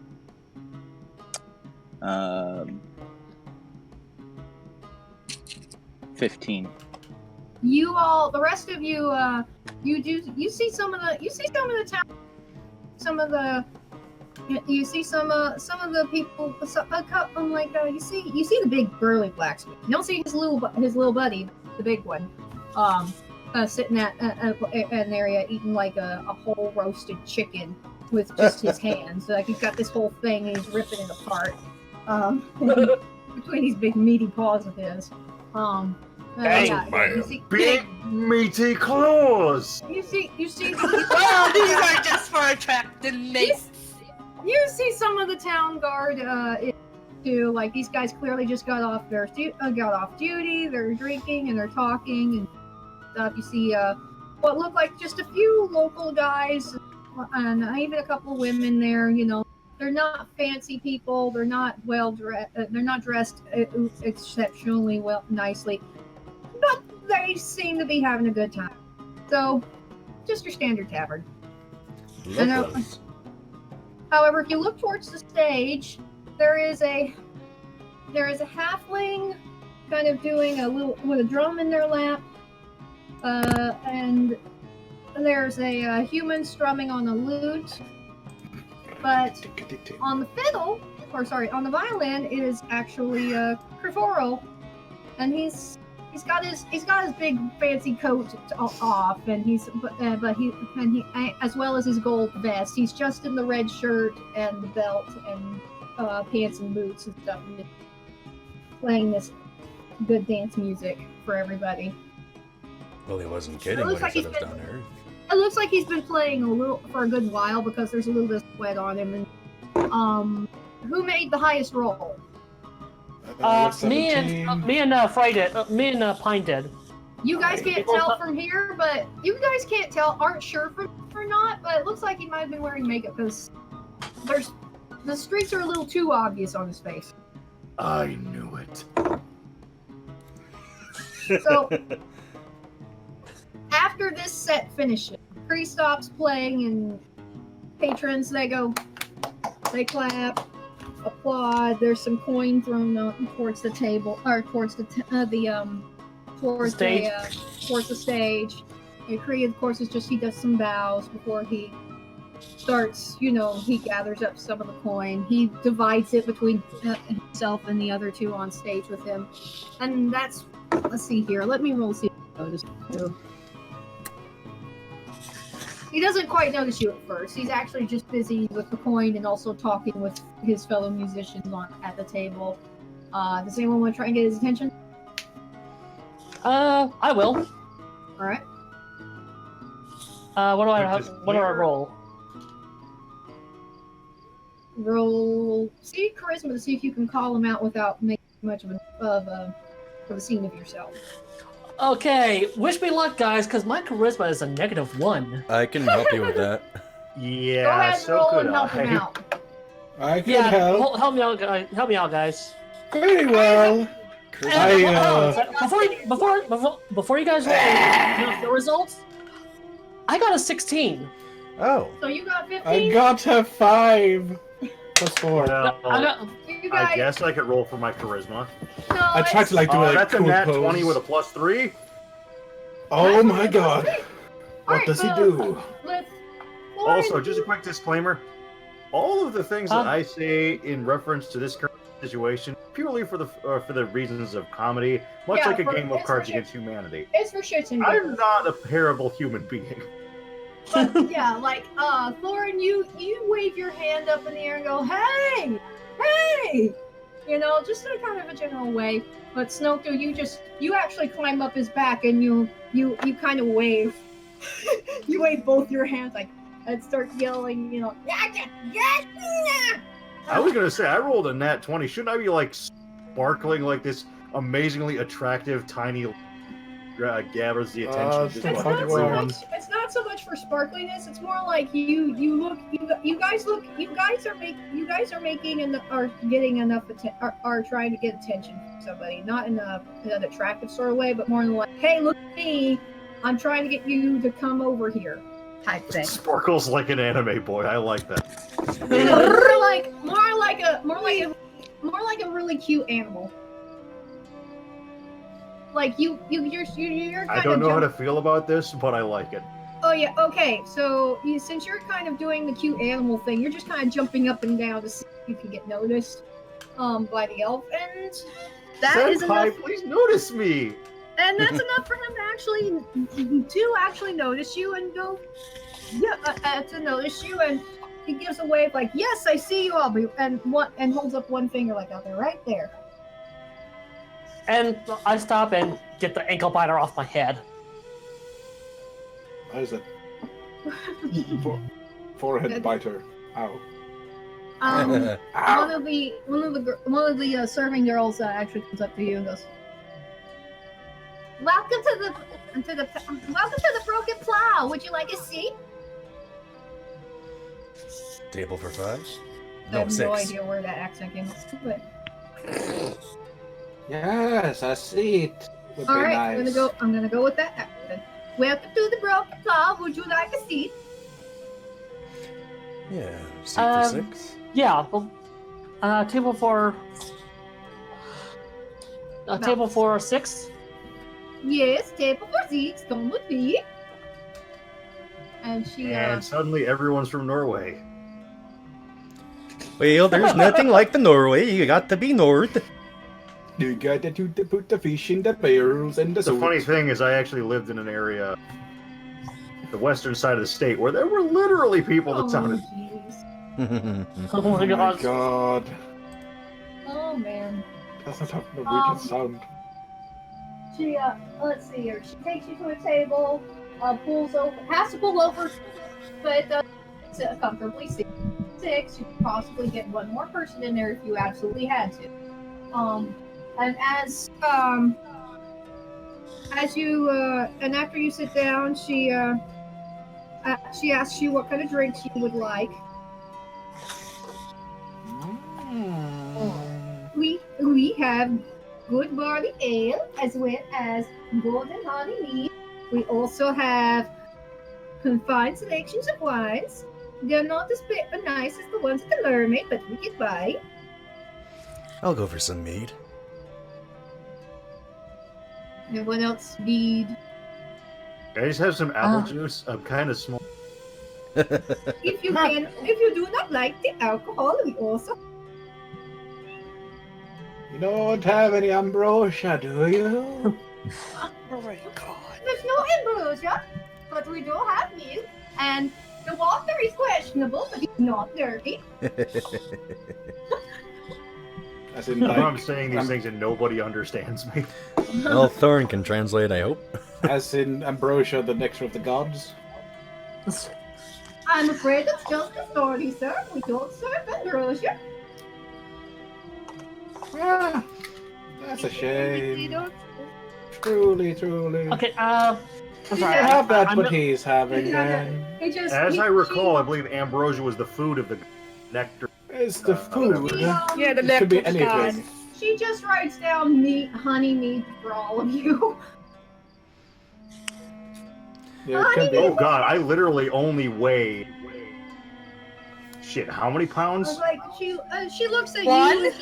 She looks at 45 pounds? If I At drink that, that entire she, tankard, I'm getting wasted. And she actually she looks at you, Snokdu, and she goes, and a glass of milk for the child.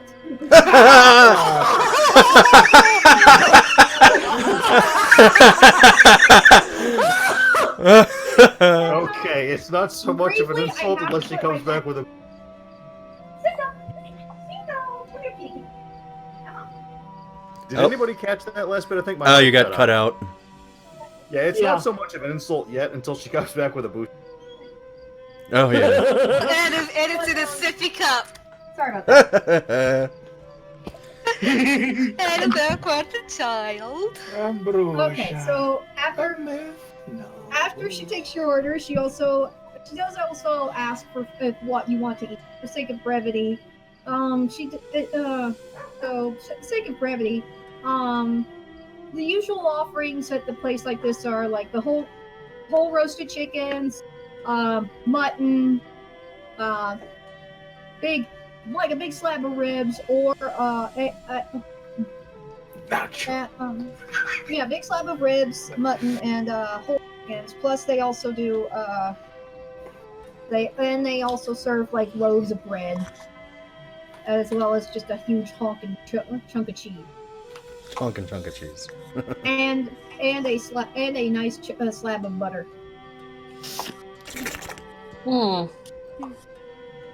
I think I'll get a slab of ribs.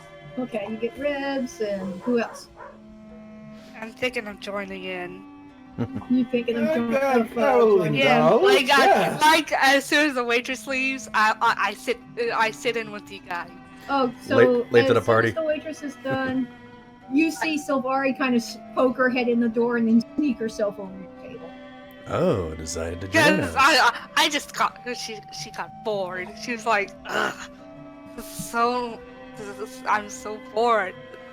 Feeling a little Answer. lonely. Meditation. There's a reason why it's sleeping but not being asleep. I can't get my mind straight. I need to knock myself out.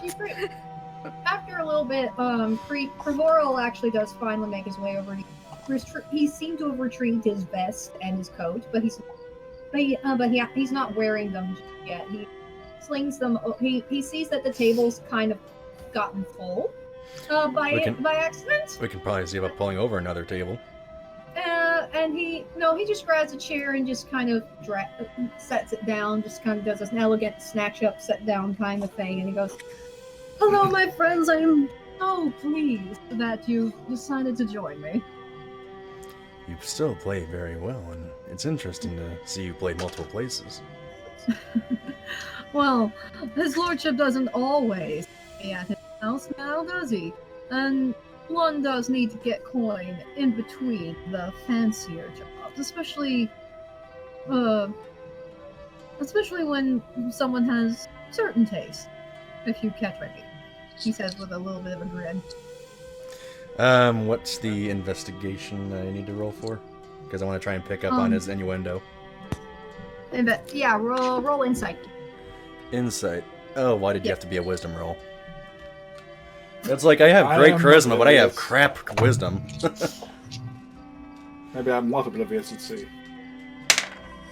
Oh, it's at 7. No, it's not. Hold on. 12. I'm gonna add Kree's headshot in here with you guys just because he is very much an important. 12. Wait, what? What? I got. I added the NPC's this bard's headshot in there with you guys. Okay. I got 13. Okay. You got 13 on your insight? Wait, I'm Yep. supposed to roll too? I think I closed the window by accident. Boom. Oh no! Oh no! Oh What no! are we no. going to do now? Hold on, sorry. Oh, no. Oh no! But yeah, like, Oh no! Guys, what do to do? anyway, as you guys, anyway, he, essentially, as far as his, what you were looking for? Sorry. What were you, What? doing your, I was trying check to. for? I was trying to see if there was actually a little bit of a connection that Sebastian could pick up on that he might mean a certain taste, unless he has to ask. The best thing you can figure out is that he's a bard. He dresses fancy. He needs money to pay for all the shit that for the fancy clothes. Hmm. Can 15 do the same thing? Go for it, insight. Da-da. Da-da. All right. Da-da. Da-da. How does a 16 sound? Ooh, that's pretty 16 good. sounds enough that that pretty much just confirms that this guy's looks like he does have expensive tastes in spite of where he likes to drink. It's like you suspect that he spends a lot of money on clothes, the upkeep for that violin of his, as well as possibly because you can see now up close he touched it up. He is wearing makeup. It's light makeup, or at least you hope it is. But it's really defining the full lips he has, his pointy nose, and his sharp cheek. He's really playing up his elven features. Hmm. Yes, I'm totally hoping the white cream that's on his face is makeup. Please, please don't. Oh God. But anyway, it's like it looks like he's very much playing up his elven features with contouring and all sorts of other shit. I don't want to make an assumption, but God, temptation. But anyway, Actually, after that he says, but I digress. We had some business to discuss, didn't we? The subject of rumors. yes, something that might have to do with what's perhaps going on here in town or outside of town, perhaps across the water. Sadly, you took care of the only thing regarding the town, the lizard man thing. And that's gladly that's not a problem anymore. But he does reach into his coat, but he does reach back towards his coat and goes through one of the pockets and pulls out a piece of paper. I do have a tip on something, and in fact, I had hoped to talk with you because you are supposed to be sailing out to port very soon. That is true. We are planning to travel. Well then,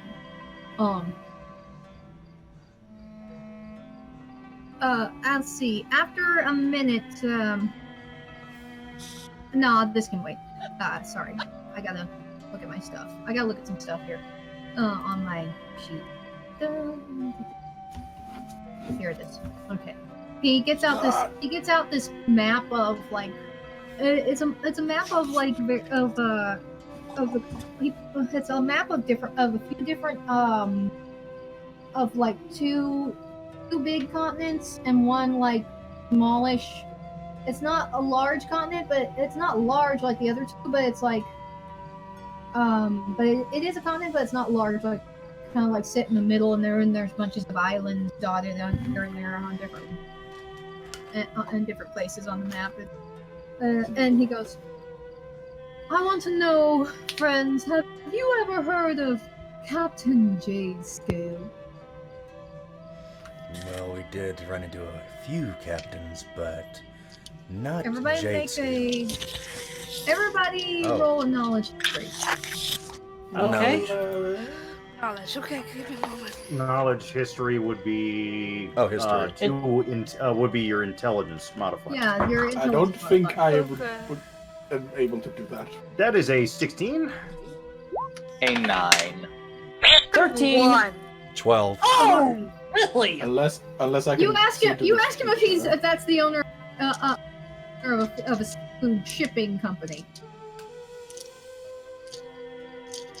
No, my dearest. Oh!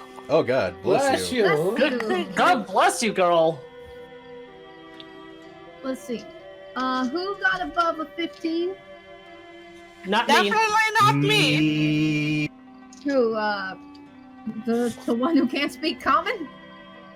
I'll. Oh no, the one who can speak common and understands it fluently. Oh, Refuses Frej, to Frej, speak you it. got it. 5. Oh, you got 5? Fatin, did you get it? 9. Thoryn? I got a 13. Who got 15? Snokdu, I think. Dude, I got a 17. There you go. You guys, okay, yeah, the only one who can't speak common knows who Can Captain speak Frej- common, refuses to. You know exactly who Captain Jade Racist. Scale is. You know exactly who Captain Jade Scale is. He is an extremely famous pirate who plundered loads of ships from the kingdom from kingdoms rather, multiple kingdoms and multiple armies. But eventually his ship was blown apart. But but some say he managed to escape. And after his last big score, so to speak, he was never seen again. Stories Oh of yeah, his so you mean piracy. the Pirate King, right? Yeah. Do you say this in common or draconic? Draconic, of course. I'm not speaking that filthy, low-life language that everybody can understand. Scaly superiority, mofos. Okay, so you say this to, and Thoryn, you hear him say it, and as does Sylvari. I'll go and choose to translate. I'll translate Snokdu's words to Korean. Okay, and he goes, well, at least one of you heard of him. Indeed, there are many tales that seem legitimate at first about him surviving his great finale, but others say otherwise. This one, however, I think has a little more legitimacy, as it happens but as it does not happen after that attack. It happens just before. The story I heard is that just before his final attack, just off the Isle of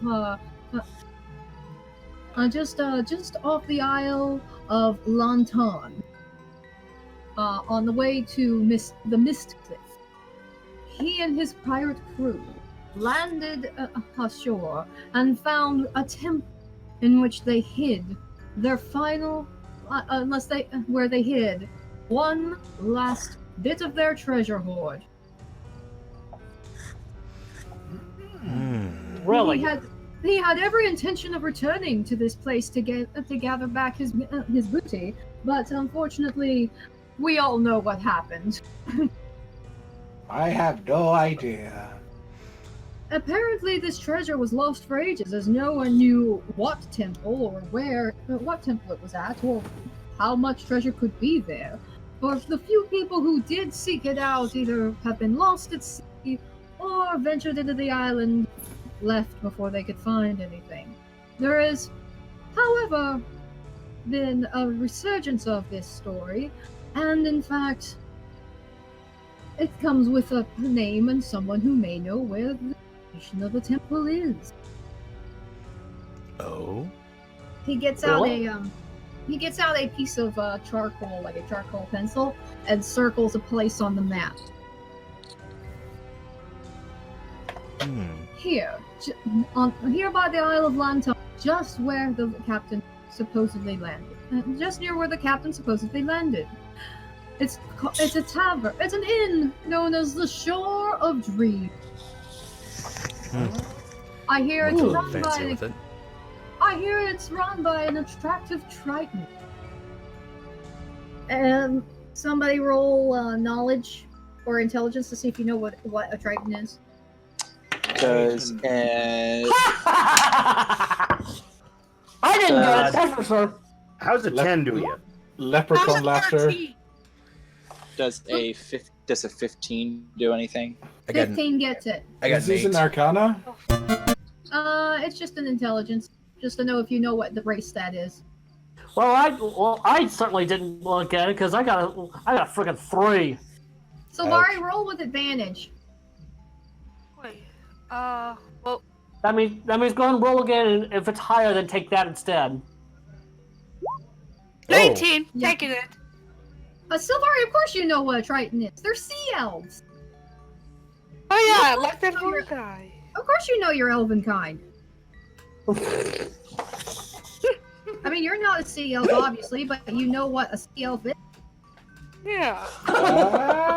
Let's see. But To know a mer, you must be a mer. this particular lady is apparently very knowledgeable, but very selective of whom she shares her with. Again, some have sought the treasure, but have either not returned or had very terrible stories to share about their experience. What kind, if I might? What kind of stories? Pardon? What kind of stories, if I might? All the usual sorts, poisonous plants, deadly animals and things. Natives who are less than hospitable. What manner of place is this, sir? Again, just some island. Where exactly? He points I at think where he circled. Here is the island where the Shore of Dreams is located. Is And it like a new... just a short distance away is the island where they say the good captain buried his treasure. Is this like the equivalent of the New World in the setting? Not quite. Oh. It's going to do Pocahontas references. This sounds Anyway. interesting. Oh, yeah. If we can talk to this elf, if we can talk to this sea elf, and get her to reveal to us the location of the temple, we may be up to our necks in gold and other riches beyond our wildest. Mountains of it. Very enticing. Though, would you be ready if you were planning to join us? Good fellows, again, I wanted to seek you out early, a bit earlier than this, because of your good fortune. You see, I need a good ship to sail on, and I wouldn't mind sailing with brave and kind souls such as yourself. I certainly don't want to be on some junker ship or some, or some ferry yacht, if you like. I Brave, understand maybe. Kind, maybe not. Well, for you, Snokdu, maybe not. He's got fine taste indeed. That he does. Well, Oh, you're too kind. I'm not gonna be. It's gonna be Well, we racist need that a- elves are like that. We need an expedition force, do we not? Well, we kind of built one ourselves. And I know for a fact that his lordship intends to give you a full crew. He is looking for a few positions, however. He has yet to find a good galley cook, but those are easy to fill. As he says this, the wenches are coming out with your food, and it's quite a lot of food. In fact, they bring one other person. It looks like he's actually fairly attractive for one of his kind, and his skin tone is not what you'd expect from one, but his features do say that he is a half-orc, as does his very tall, somewhat muscular frame. He walks out carrying what looks like an entire cow's rib cage across his shoulders. Gee, I wonder whose that is. That's mine. And this is where we and this is where we introduce Skelly Pop. Oh dear. Somebody ordered ribs. Yeah, Skelly Pop. Roll strength. How well you an athletics check to see if you can set that honking piece of meat down without breaking the table. Okay. Describe your character. In a moment. Oh dear. Give me like 5 seconds. Sure. New to this. That's not a slab of ribs, that's a whole frickin' torso. That's a cow, man. You brought the cow out. I was asking for a slab, not the body. Looks like they just brought this cow out. Oh to pasture. no. You kind of you accidentally kind of let go a little too soon, and they kind of just like boom land with a heavy thud on the table, causing some of the plates to lift up and clatter and then land back down on the table. Comical. You guys have to grab your drinks in order to keep them filling. I don't grab anything because I came in a little after the so I don't have a drink to grab on. Yeah, everybody else, you have to kind of reach for your drinks to kind of grab them and keep them from spilling. I'm gonna do. So it doesn't fall over. Oh dear. As if that wouldn't matter. Can That's I a little bit do embarrassing. Can I roll to catch my drink before it hits the ground? Go for it. Oh dear. I'm gonna What do the would same that be? thing. Oh, What would so that be? I guys have to roll then. Dexterity? Yeah, that would be a dex check. Okay. I'd accept either a sleight of hand or a dex. All right. Well, either way, I got a Okay, that's an 16. upward landing. So You- 23. You reach up and you grab it nicely with both hands. I got a I got- 9. And Pine, you got 23. You don't even have to reach. It just boop in your hand. Yep. Everyone just I think freaks out. I take Like, how a did you sip do as I do that? it. Wait, I missed something. Would you do a dex check? I gave people the option to. Some of you don't. You do all. Essentially, you all catch it. But those of you, if you rolled a dex check and you made under a 12, you spilled a little bit on yourself, but you're fine. 17 should be fine, right? Yeah, 17's fine. I got a 9.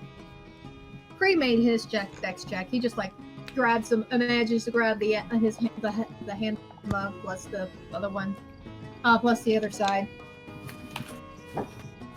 And one of the wenches looks up at the Half-Orc and goes, "Thank you, Thadius. No problem. I think this means it's the end of the night for you. Why don't you sit and have a break? I'll ask Papa if he'll do more of the cooking." Great, thank you. Well, Thadius, I hope you don't have a beef with us. I roll my eyes. Okay, yeah. All right.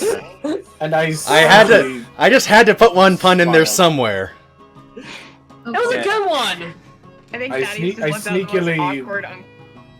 nod approvingly.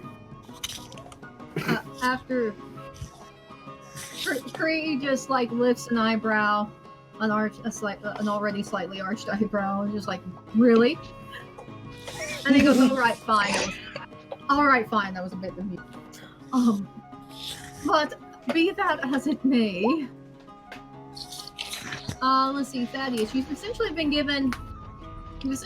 allowed to take a break. Do you want to take a break away from this party that you've kind of awkwardly been introduced to, or do you want to take it away from them? I feel like I definitely want to just right now. Social implications. Just want to down. You're cutting out a little bit. You should lower it now, actually. Yeah, lower your Cree. sensitivity to pick up Hold on, more. give me a second. Sure. Cree actually looks at you, and I'm gonna roll his charisma.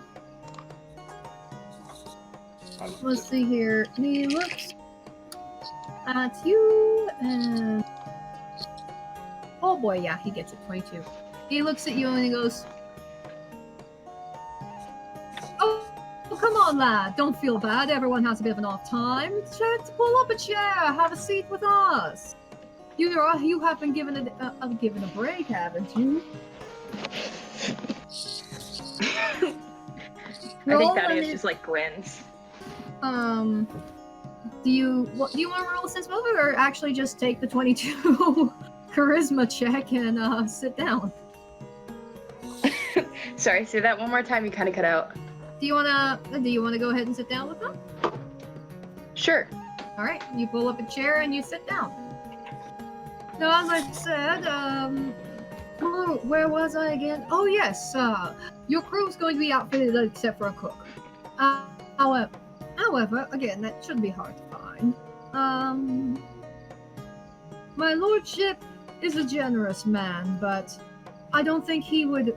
I think we should keep this idea of the captain's old stomping grounds between us. I mean, it wouldn't do if everyone knew we were usually going on the treasure. Can't risk too many lives. Indeed. It wouldn't be fair to them. No, it wouldn't be. See? So, have we struck an accord? Shall we seek out our fortunes on the sea? Well, it gives us a direction, so I'm for it if the rest of you are. Absolutely. I wasn't sure where we were going to go before, but thanks to you, Kree, we now have somewhere to go. Oh, we should probably grab a map of the area before we go, if they have them. Oh, by all means, I have map. Oh. I'm a bit of a world traveler as it is. I tend to collect them. That's a fine collection. Thank you. Would anyone care to have the drink cooled? Well, we can probably just relax for tonight a bit. Well. Splendid. He lifts his cup up and he goes, to a new business venture. To a fine business. To a new business venture. Fine business venture. Clink, clink, clink. Everybody clinks their glasses. Except because I don't think anyone's noticed that I'm kind of there. I sneakily cool the drinks a little bit. One of the bar wenches returns with a drink for you because you did just plop yourself down, and she noticed that. Okay. And it's mead. Everybody except the little tiny kobold got mead. You are a little milk drinker. Milk drinker. Next person who says that gets an Eldritch Blast right up the back end. As Kree is drinking his drink, you guys see someone else kind of grab a chair and just plunk themselves down. Who'd this be? I'm betting it's Wicker. It is Wicker. I taste How many shares does this Or just a crowded What table. does this table have? It's kind of like it reminds me when we actually had a lot of get-togethers with friends, and we just had to keep pulling tables and chairs till we finally got our Table space. just extends. He's just there, and he's got like, it looks kind of small in he has long, kind of spidery fingers, so it looks a little small in his hand, but he's got a little mug full of ale, and it's kind of foamy at the top, and he goes, "Hi guys." Welcome back. Hi, boss.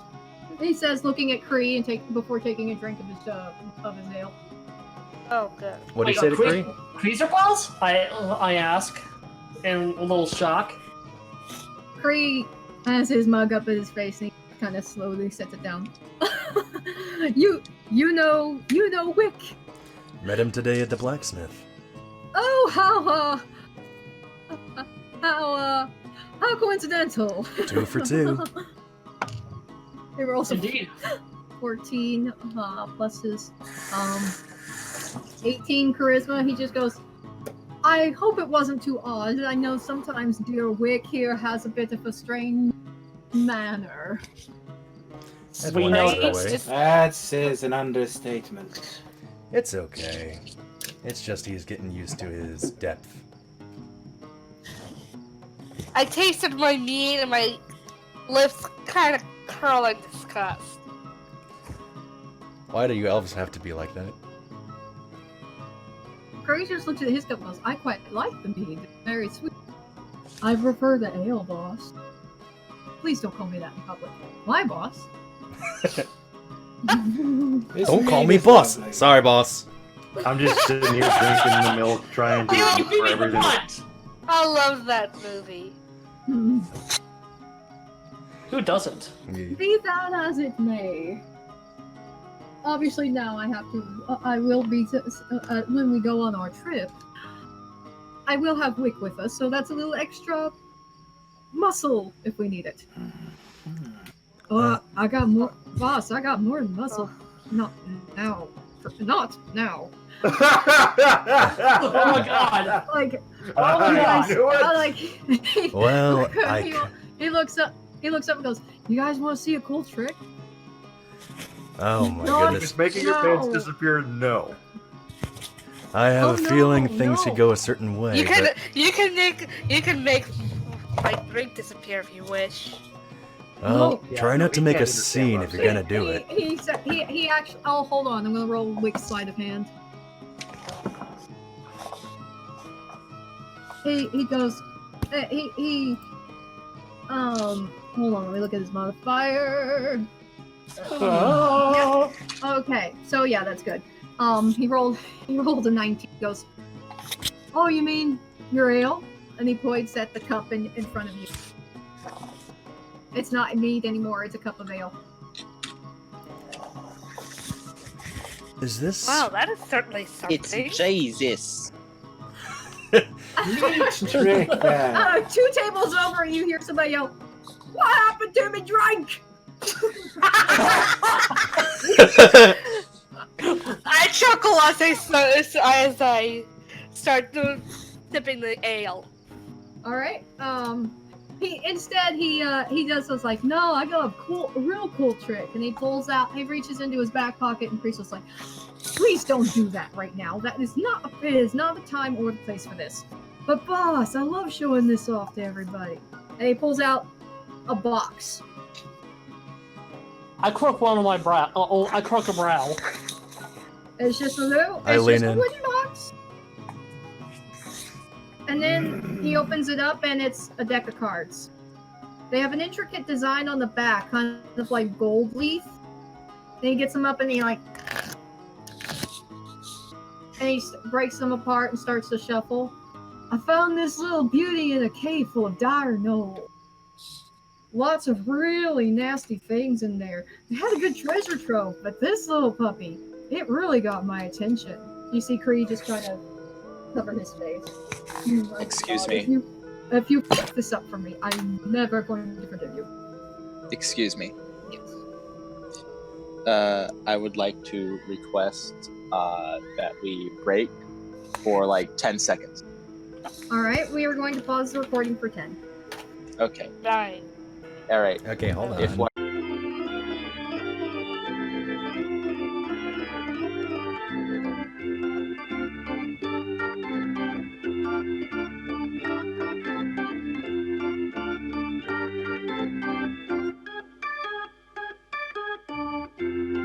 So he shuffles this deck, and then he looks at you guys, and how many, let's see, not including him himself and Kree, there's 6 of you, right? I'm gonna roll a d6 Yeah. to see who he's gonna pick for this. Okay. Let me look at the map. Please be. Please One. Please. He turns around and he extends it to Sylvari. "Take the card," he says, holding the deck flat, not out to you. Sylvari takes the card. You take the card from the top, and it is a picture, an ornate picture of a key. She just looks at it, not sure if she should say what's on the card or not. After a minute, he goes, "Put the card back," and he's like, and he lifts the deck just above his hand. And she does. As you put it back out, you feel something heavy in your lap. Oof! The heck? You look in your lap, and it is a rapier made out of star metal. She just gawks at it in silence. You can feel just a little bit of magic radiating off of it, and you now, you have a rapier made of star metal. You get a +2 to your attacks, And you also add your dexterity bonus to both attack and damage because of it being a light weapon. Nice. So So- Oh god. go ahead. Wick actually puts the deck back in the box, and then puts the box back in his pocket. You know, I told you it wasn't going to be bad, boss. You are a damned lucky fool. Oh god. Wait, can I roll an Arcana for that? Yes, you may. Roll Arcana for both the deck and the weapon. Okay. Okay. I have to roll too? If you Ah. want to roll. Alrighty. 10 and 11. well, Wick, I would want to say it could be it's either real or it's illusion. So I don't know 7. yet. It's real. It's super real. Did anyone I get just Did sip anyone off get a a meat. 16? Did anyone get a 15 or a 16? Let me just. I don't Okay. know. Should I see this, be intrigued, and roll? What's I haven't even Arcana rolled. under? Screw it, I'm gonna Oh, roll. there's Arcana. Hold on. Let's see. Okay, so that's, Thaddeus, did you want to roll? Yeah, I got a 15. I got an 18. You I'm know, gonna roll. you know roll. he is. You Wow. know he. You know that was a lucky thing because that is a deck of many things, and that can either be really good or really bad. There's I a rolled a 17 as well. there's a catch to that deck, I'm sure. Oh yeah, there is.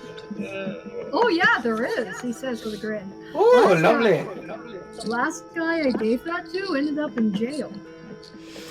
Okay, I guess it is literally gambling. Well, every time I've used Can I it, draw? every time I used it was good. Maybe it's your luck. I like magic things. I want to draw. Want to draw? Well, You want to draw? He Yeah. takes it back. He takes it back out, and he shuffles it again. And Creed just goes, "If something bad happens to them, I will have your vocal cords ripped out of your throat."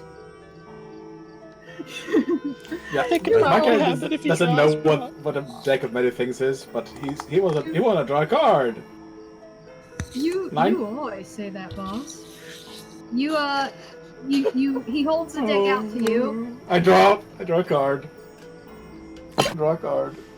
You draw a picture. You draw a picture of three. You draw a card that depicts 3 women Okay. standing together. They're berobed as like nuns. Oh, You now have the ability to avoid even an instantaneous occurrence if so desired. The fabric of reality will unravel and spin just for you. Note that this does not enable something to happen. It can only stop something from happening or reverse a past occurrence. The reversal is only for you. Other party members may have to endure the results of it, though. Oh, my ears! I have the power. of meta. Gaming. This card literally gives you, for those of you who are curious, yes, a deck of many things literally is that, a deck of many things. You can either get a good card like the key, which gives you a magical item. Like a star medal. Like Maybe. any magical weapon that the character is able to use. I just happened to choose that because I wanted one. I'm sorry for bursting eardrums. And what Frej just got was the Fate, which yes allows him to avoid any past occurrence or avoid a situation that he doesn't want to go through.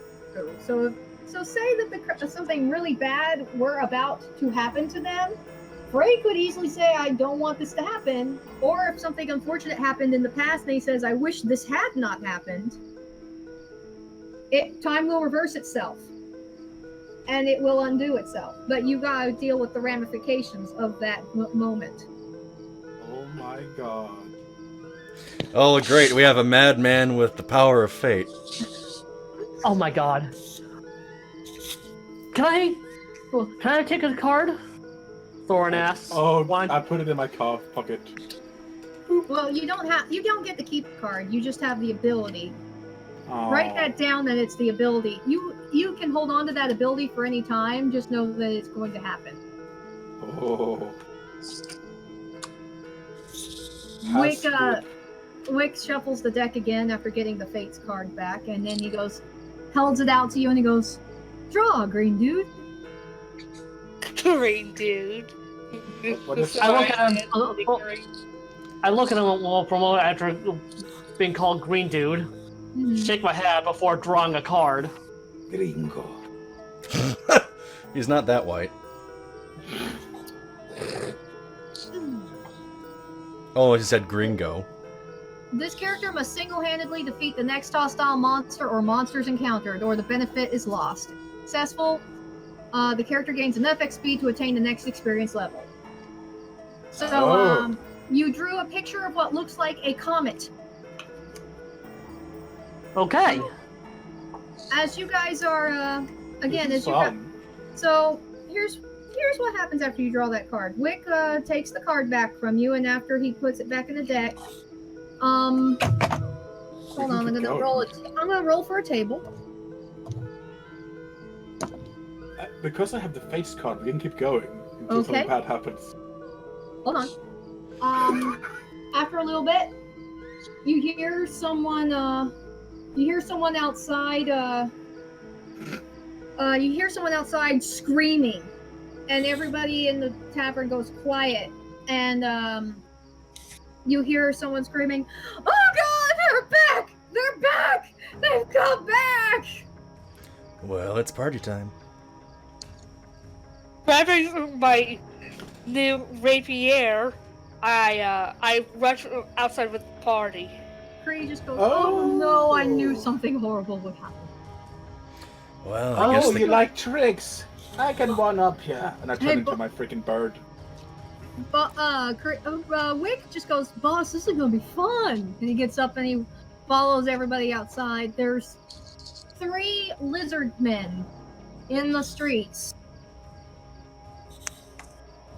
Again, I must remind you, this is a direct result of the deck of many things. Remember what it said. The person who drew the comet must defeat these in single combat if he wants to level up instantly. Oh. So, Shit, well, okay. So Thoryn, I'm gonna do this by. But Thoryn, I'm giving you the choice. You can either gain a level instantly as soon as this fight is over by defeating all 3 of these dudes at once, or you can have your friends help you, but you don't gain a level. Do it. Well, Thoryn, it's up to you. Move yourself. This is a very big risk versus reward type of deal, huh? We can always help you if you die. You know what? If we're outside, I was just gonna ask Lizard Man what brought them here. Other than, I know it's obviously the cards, but I want to try and see if there's an extra source. Magic. Alright, you ask, and they don't seem to understand what you're saying. They just hiss back and talk to you back in Draconic. Oh great, another communication breakdown. Okay, can I roll to intimidate? Again, this must be done by Thoryn. I didn't say anything about attacking them. I'm trying to... Oh, intimidate, sure, go for it. Intimidation advantage. 19 plus 3 is 22. What are you doing here? To which I say in Draconic, in a somewhat augmented and demonic voice coming from a little squeak. What are you doing here? Let's see here. One guy... Okay, they actually...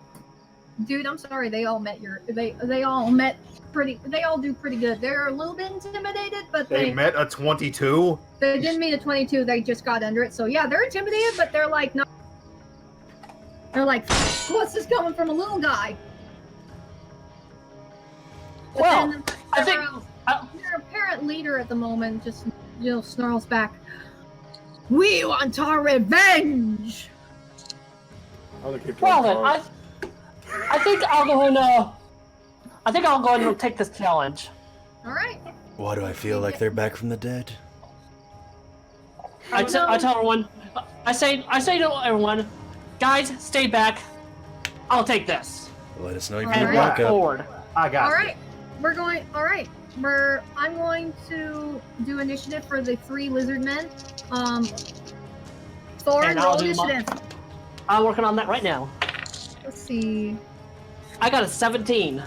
You go first, and then the 3 lizard guys go in succession after. I'm gonna throw onto the map. Hold on. First, I'm gonna pop this out the window, and then I'm gonna throw on the map some lizards. Let's see your premium assets.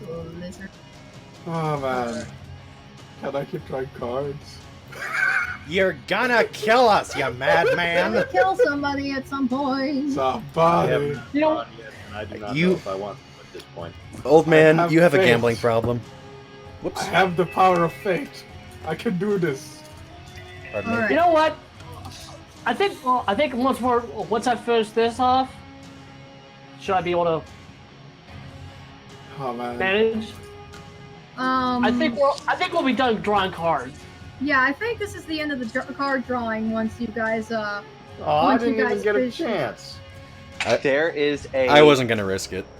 You There's guys like a- have summoned. You guys may have gotten 2 good cards, but you also summoned 3 monsters. I think that's kind of a big gamble. For everything good, Yeah. something bad Alright. happens.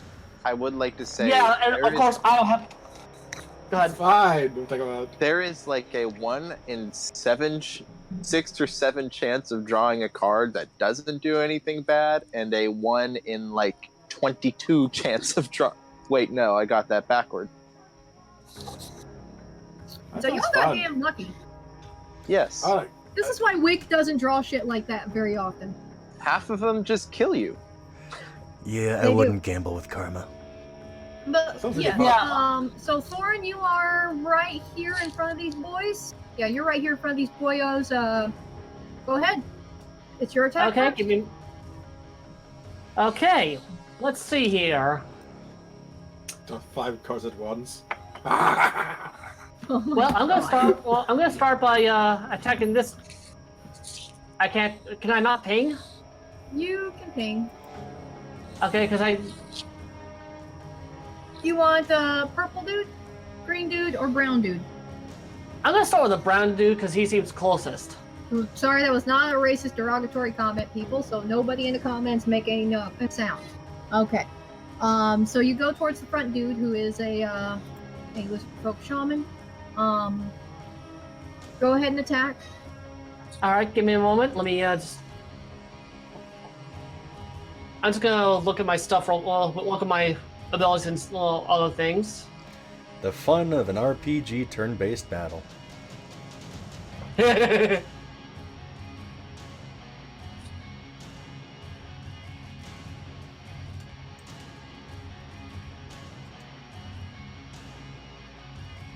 Is it green? Is it purple or like grey, isn't it? All right, you roll. All right. Okay, I'm gonna start with a quarterstaff attack. Okay. Hey guys, I'm gonna go ahead and get going. I'm starting to get tired. That's okay. That's then okay. I'll NPC you after this. Thank you. Bye. Have a good night. Bye. You too. I just realized I got that a it was 12. or something. You get a 12. Okay. Ah, yes. Let me double. That's Let me check the stats. okay. I'm sorry, that does not hit. All right. I'm now going to do a. See ya. Yeah, he manages to knock you back with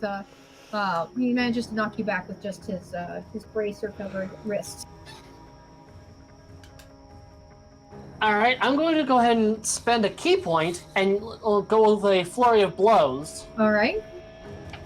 Roll for both attacks. All right. I just walked back into the tavern and grabbed my mead and ale. Oh my and God. drink Both strikes went to 21. Both Oh hit, my god. and that's crits, so double. it. Ooh. Yeah. Is that natural 21? Like 20s? No. I rolled 2 18s and I added my attack bonus to them. No. Sorry, only if you crit. Just No, it's just regular attacks. Just do your regular attacks. I know. So yeah. Okay. 6 damage on the first attack, Okay. and 6 damage on the second attack. Well, good job. You got him down. He looks after your quarterstaff attack fails to connect. You kind of take this moment with him having his bracers right there, and his chest, his belly and chest are exposed. You just kind of boom, boom, right in his belly, and that causes him to and grab and grasp at his stomach in pain. Next, it is now their turn. The shaman. Let's see here. Spells.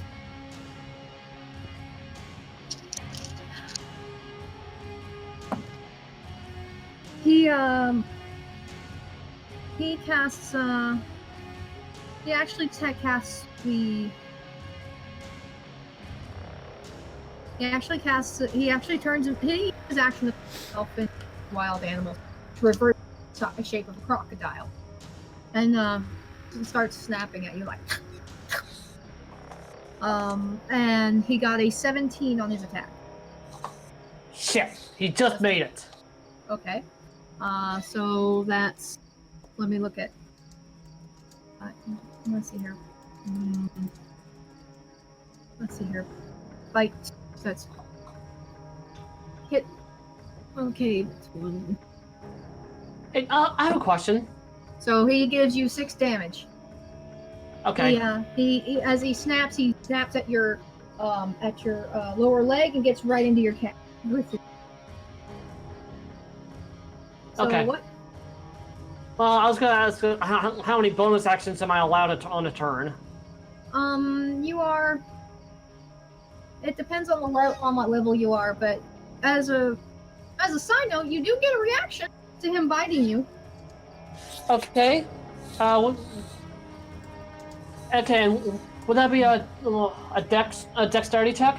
Yeah, make a dexterity check. See if you can react quick enough. Okay. So is that like a dexterity saving throw or just a regular dex check? Just a dex check. Okay, so how does a 15 fare? 15's okay. You move just fast enough that as he connects to bite you. Roll attack. I'm sorry? Roll attack. Roll one punch attack. Cool! Hyper up. Oh no. I rolled a 7. Oh. You try to punch him in the nose to make him let go, but it doesn't connect. So next is his buddy who has a heavy club. He actually moves a little bit closer so he can smack you in the head. Oof. And he rolled a 2, so he swings and goes wide. Oh, So Wow, what a dumbass. fine. little dude, this guy just bull rushes over and slices at you. And he got a 12. He missed. Yeah, he slices at you, but glances off of. So next is your turn. Okay.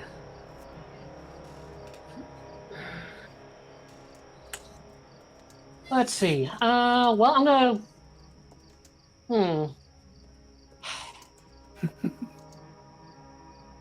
Do I continue attacking the shaman, or should I continue That's your attacking the choice. crocodile? I know. The shaman is a crocodile at this point. I'm sorry? The shaman is a crocodile. He's currently snapped onto your leg. Oh, right. Okay. Well, then I'm gonna go ahead and, I'm gonna go ahead and, first, smack him with my quarterstaff. To see if he'll let go. Yeah, sure. A 21! That hits. Roll damage. Alrighty. And the verdict is... And that is another 6 points of damage. He lets go. And now let's go for another flurry of blows. He shakes his head because that really hurt bad. Yeah, I'm gonna go and do another flurry of blows. All right. Okay, that's 6 and 18. The first one does not hit. Again, you use your legs this time. You can't try to kick, but because of that bit and bleeding leg, it's a little bit hard. You can't connect. But when you go with the other good leg, boom, you manage to knock him for a loop. So roll me damage. 4 points. That's just enough. How do you want to do this? I'm sorry? Describe how you kill him with that last blow. Well, since I'm going with all my legs, I kick him hard enough to pretty much snap the neck. Snap the croc's neck. Alright then, as you swing your leg in order to, as you swing your good leg in order to catch him, you connect just at his chin at just the right angle that you push it upward and you hear an audible and it literally makes him flip over twice. And when he lands, his head is like a little bit, its head is a little floppy and its tongue is rolling out. Next, it is the other two's turn. First one does not hit. He slashes in anger, and the other one tries to smack you again with his club because they're both angry. You just killed their pal, but they both miss you as you manage to dodge out of the way.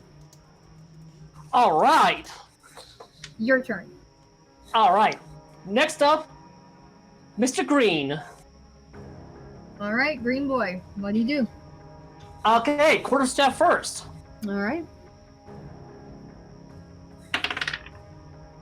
Dash shit. That's a 14. No, Big green miss. Yeah, he manages to block you. He actually parries your quarterstaff with his club. Ting. All right.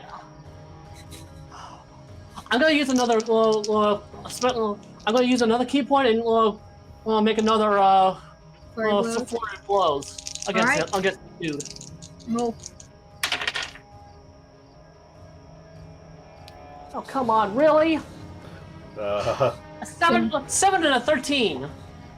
Unfortunately, neither one hits. They've gotten wise to you. He starts using his shield and his club to like block you and keep you off. And so they both roll. They both go. The little purple one, he's still mad, really pissed off, and it's causing him to throw his aim off. But the first one with the club, he's got you. He's picked up on your moves enough that after your last blow, he manages to whack, goes right across your face with that club, with the 17. And so, yikes!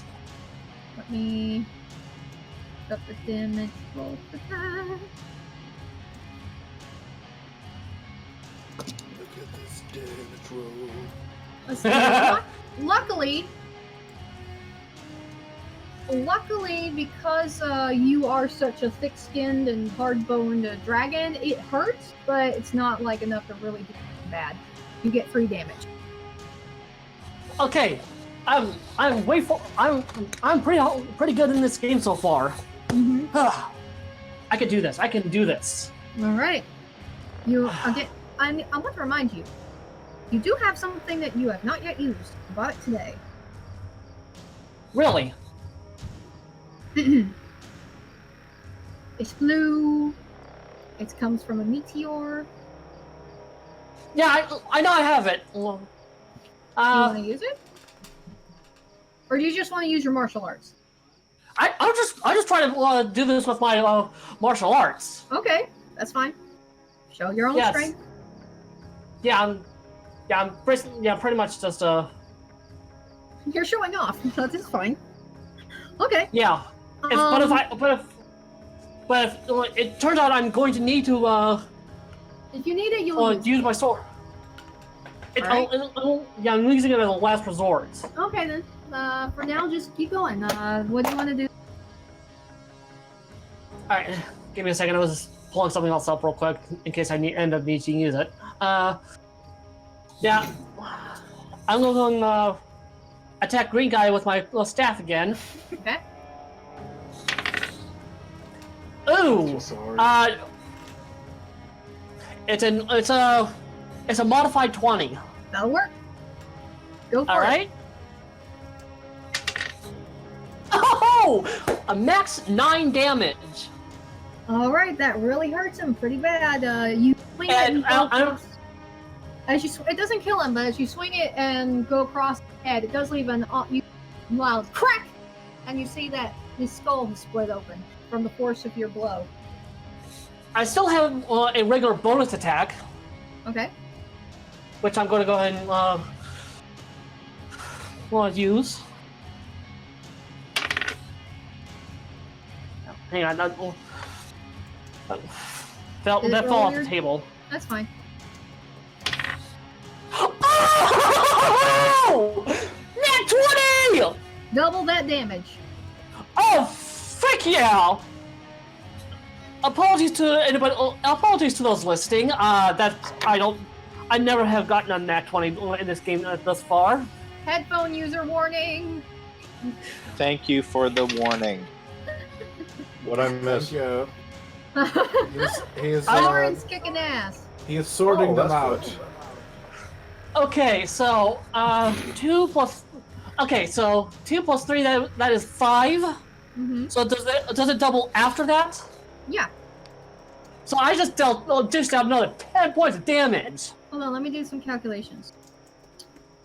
He's still not quite dead, but he is damn hurt. After this second attack, after you hit him, crack him good across the head and cause his skull to open up a little bit and bleed, you also break 2 of his ribs with a good punch right in one spot in his chest, and he goes.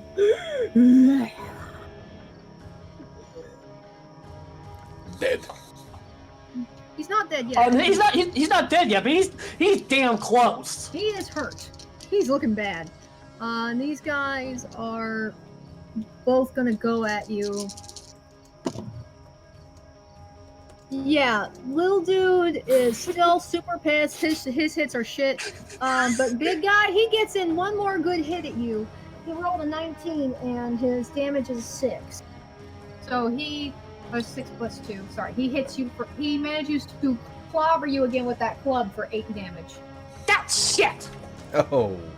How far down are you? I'm down to 19 so far. Well, you're still okay. All right. I know. I'm pretty much almost halfway down. All right, it is your turn again. All right, so I'm gonna go and attack Mr. Green, try to finish him off. All right. I have a feeling he's really close after that. Mm-hmm. 17. Okay, that hits. Yeah. That's another 5 damage. How do you want to do it? Let's go with another snap of the neck. All right, with this hit, you kind of go like with a baseball stance a bit with that staff, and as you swing it this time, you crack it so hard that it also like just you hear it and you see his head almost does a complete total 180. Oh, damn, that's And then and after that he just falls over, his body kind of doing a half turn as he falls to the ground. Time for the bonus attack on the last guy. All right, bonus attack on the last dude. Go for it. May as well consider you Karazim. That is a 16. Okay, that's a 16. That hits. Okay, Karazim from Diablo. What? Oh, character named Karazim. Is that what you're talking about? Damage is 6. All right. I'm sorry, Jestre. I haven't played Diablo in a long time. All right, you okay. give this guy a good hit across the shoulders that really hurts, but it's not it's nothing he can't recover from if he manages to get away. If he decides to run, he doesn't. Though he had another shit roll. You killed 2 of his guys or 2 of his friends, and he's starting to panic a little bit, but he's still stubbornly staying. Yeah, Karazim is the monk of Diablo 3, and he's also in Heroes of the Storm. Oh, cool. Okay, I have not been able to play Diablo 3 or that Heroes? Storm game. Yeah, I have not played that one either. No problem. All right, here comes another quarterstaff. Oh, 19! Alright, that hits. Well, yeah. With another maximum damage of 9!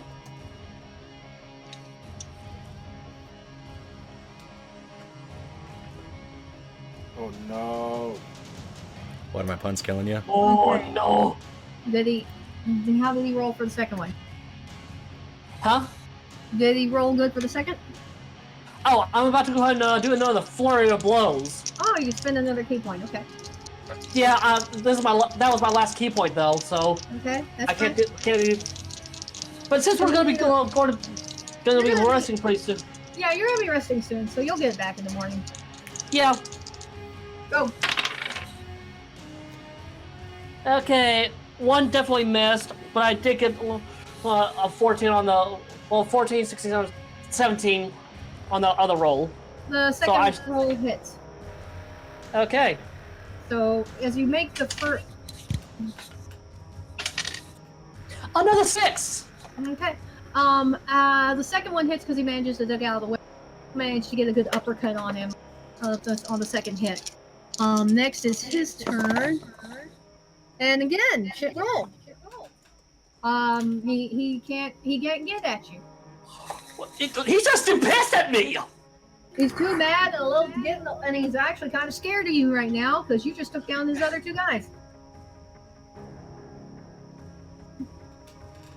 Guys, quit making puns in the Roll20 chat. What? Just giving everybody watching this on YouTube something to look at. I'm not doing anything. I'm kidding, you guys. Make all the puns you want. I love puns. Yeah. They'll read them later. Roll for attack. Damn it. That one definitely missed. 6 plus 5, 11. Yeah, that missed. You try to swing at him, but he's starting to pick up your jive now. And I made the exact same roll for the second hit. Damn it! Yeah, he's picking up your jive, and he's. Let's see here. Does 16 hit you? My armor class is 16. All right, so he manages to connect with you with that sword, but again, just scrape. Doesn't hurt. Your turn. Okay. All right. Ooh, 23. Hits. With the quarterstaff. Right. Damage, please. 6. And you hit him again with the quarterstaff. This time across, you bash him on the collarbone, and you can hear a little. You broke as it snaps under that. Nothing fatal, but damn, does that hurt? He goes at you again with that sword, and what about my bonus attack? Yeah, go for your bonus, and then I'll hold this. Hold that nat 20. Yeah. Oh no. 2. Oh, Sorry. at least it wasn't a crit. As you try to lift your staff up to do another hit, he gets in a good stab at your side for 5 damage. You can do it, Thoryn. Or sorry, 10 damage because of the doubling for the crit. So yeah, 10 damage. I'm down to 9. All right, so you're bleeding, and in the background, in the background, Kree's just like, oh my word! Even if he dies, it's going to be a very interesting fight. Wick, get ready to kill that thing if he doesn't make it. 21. Sure thing, boss. Yes, that hits. Go ahead. 9 damage. He's almost there. You manage, when you hit him again this time, you hit him across the head, and you hear another big heavy crack. Something in there shattered in that skull plate, but it wasn't enough to kill him just yet. He's looking tough. No! Another 20? Is that a 1 I hear? I think I felt that. Oh god. Alright, let me roll for severity. Oh man, not terrible, but not good either. What happened? As you try to hit him with that quarterstaff again, You or wait, the bonus attack is with your fist, isn't it? Huh? No, it was the quarterstaff. As you try to hit him again with the quarterstaff, instead, you accidentally cracked your own noggin. Like you start to lift it up and then it's like flack. Ah! Wow! Do I take any damage? What's your quarterstaff's damage? 1d6 plus 3. 1d6 Oh, plus for 3. damage. Just roll 1d6. Okay. Since you weren't putting it. Oh, thank God. Okay. Thank One God, it damage. was only a 2. Okay, only a 2. You take 2 damage. His turn. Oh shit, I can't remember. Did I pack any healing potions on me? He got the 4 on his attack, so he manages to miss you. 2 concussed. To focus. It's like he sees 2 of you, and he's like, "Which one is which?" And he apparently hit the mirage. Yeah, he hit the double. So it's your turn. I know. Oh, 3. It's always got to be the last guy that does this. Okay. 6. God damn it. And he goes I'm scared. again. I'm all scared. He got a 19 this time. No! He hits you for 4 damage. He gives you another stabby. I swear, dice don't like the last guy in the battle. I think it's this time for your last resword. Swordo! Hey, 2 out of 3 with your martial arts. Yeah, I think it's time for me to pull out my sword. All right, you reach for your sword and shing. I was gonna make a shing. Sorry, it makes It's okay. Kind of. It doesn't shing like a normal sword pulled out. It has kind of like a bell-like sound in there. Yeah. By the power of Greenscales! Oh please. I have the power. 17. There it is. That hits. Man! Add your dex modifier to your damage, by the way. Yeah. Everything. I'm sorry. Add your dex modifier to your damage. Okay, so.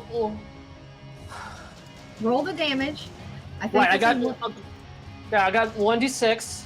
Okay, so I got. Add your dexterity modifier. So that's all right. I got 4 damage. Total? That's the total. Total is 4 damage.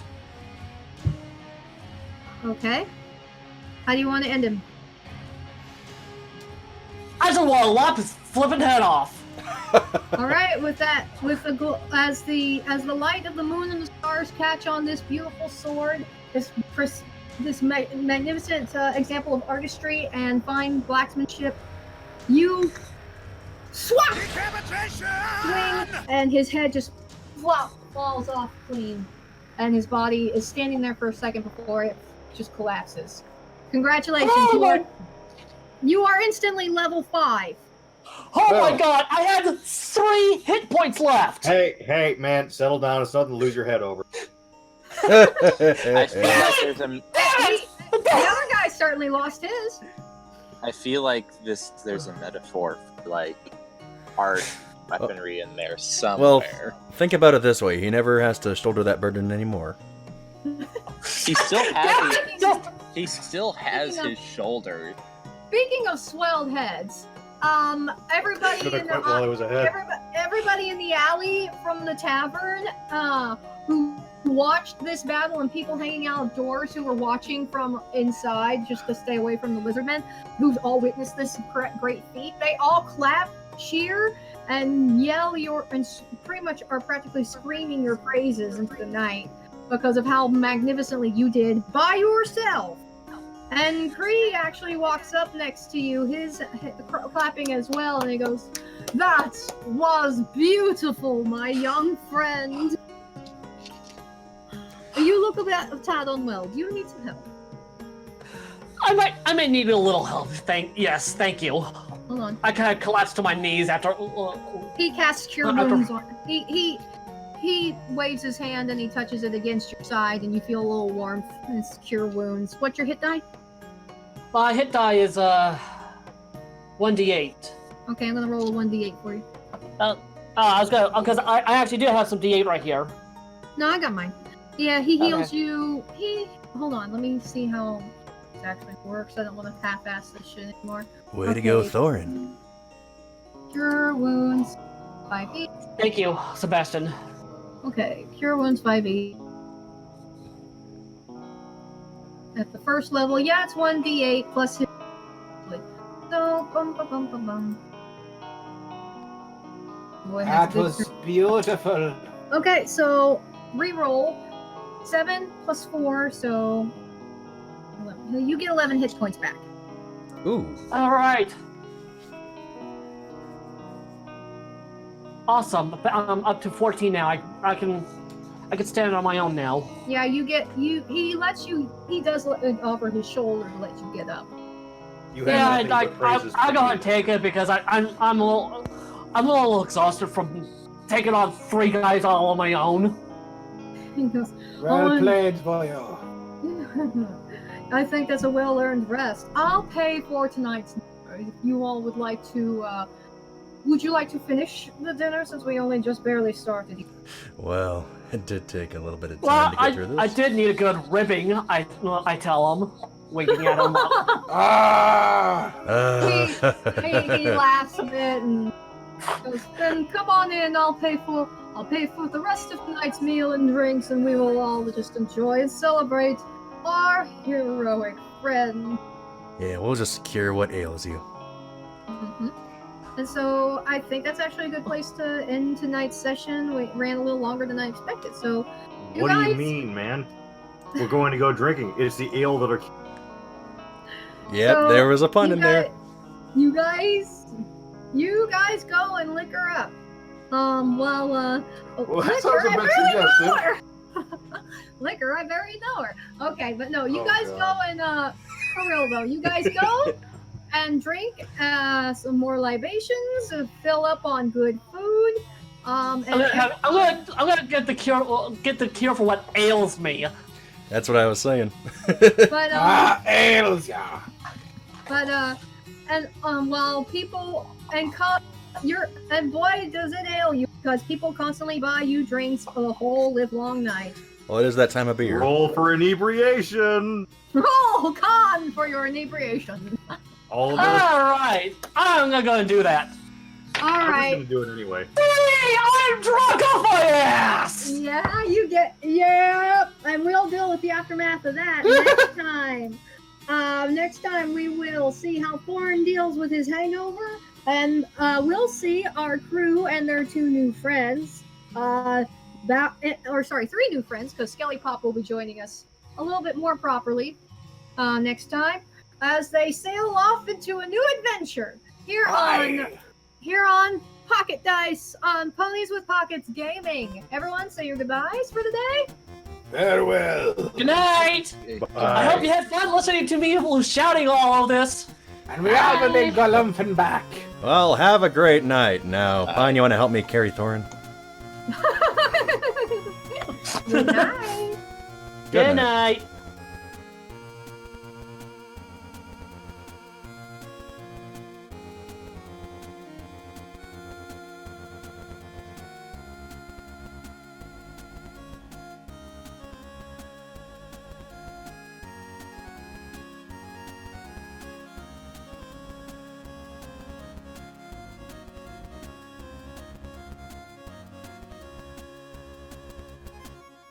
Roll for initiative!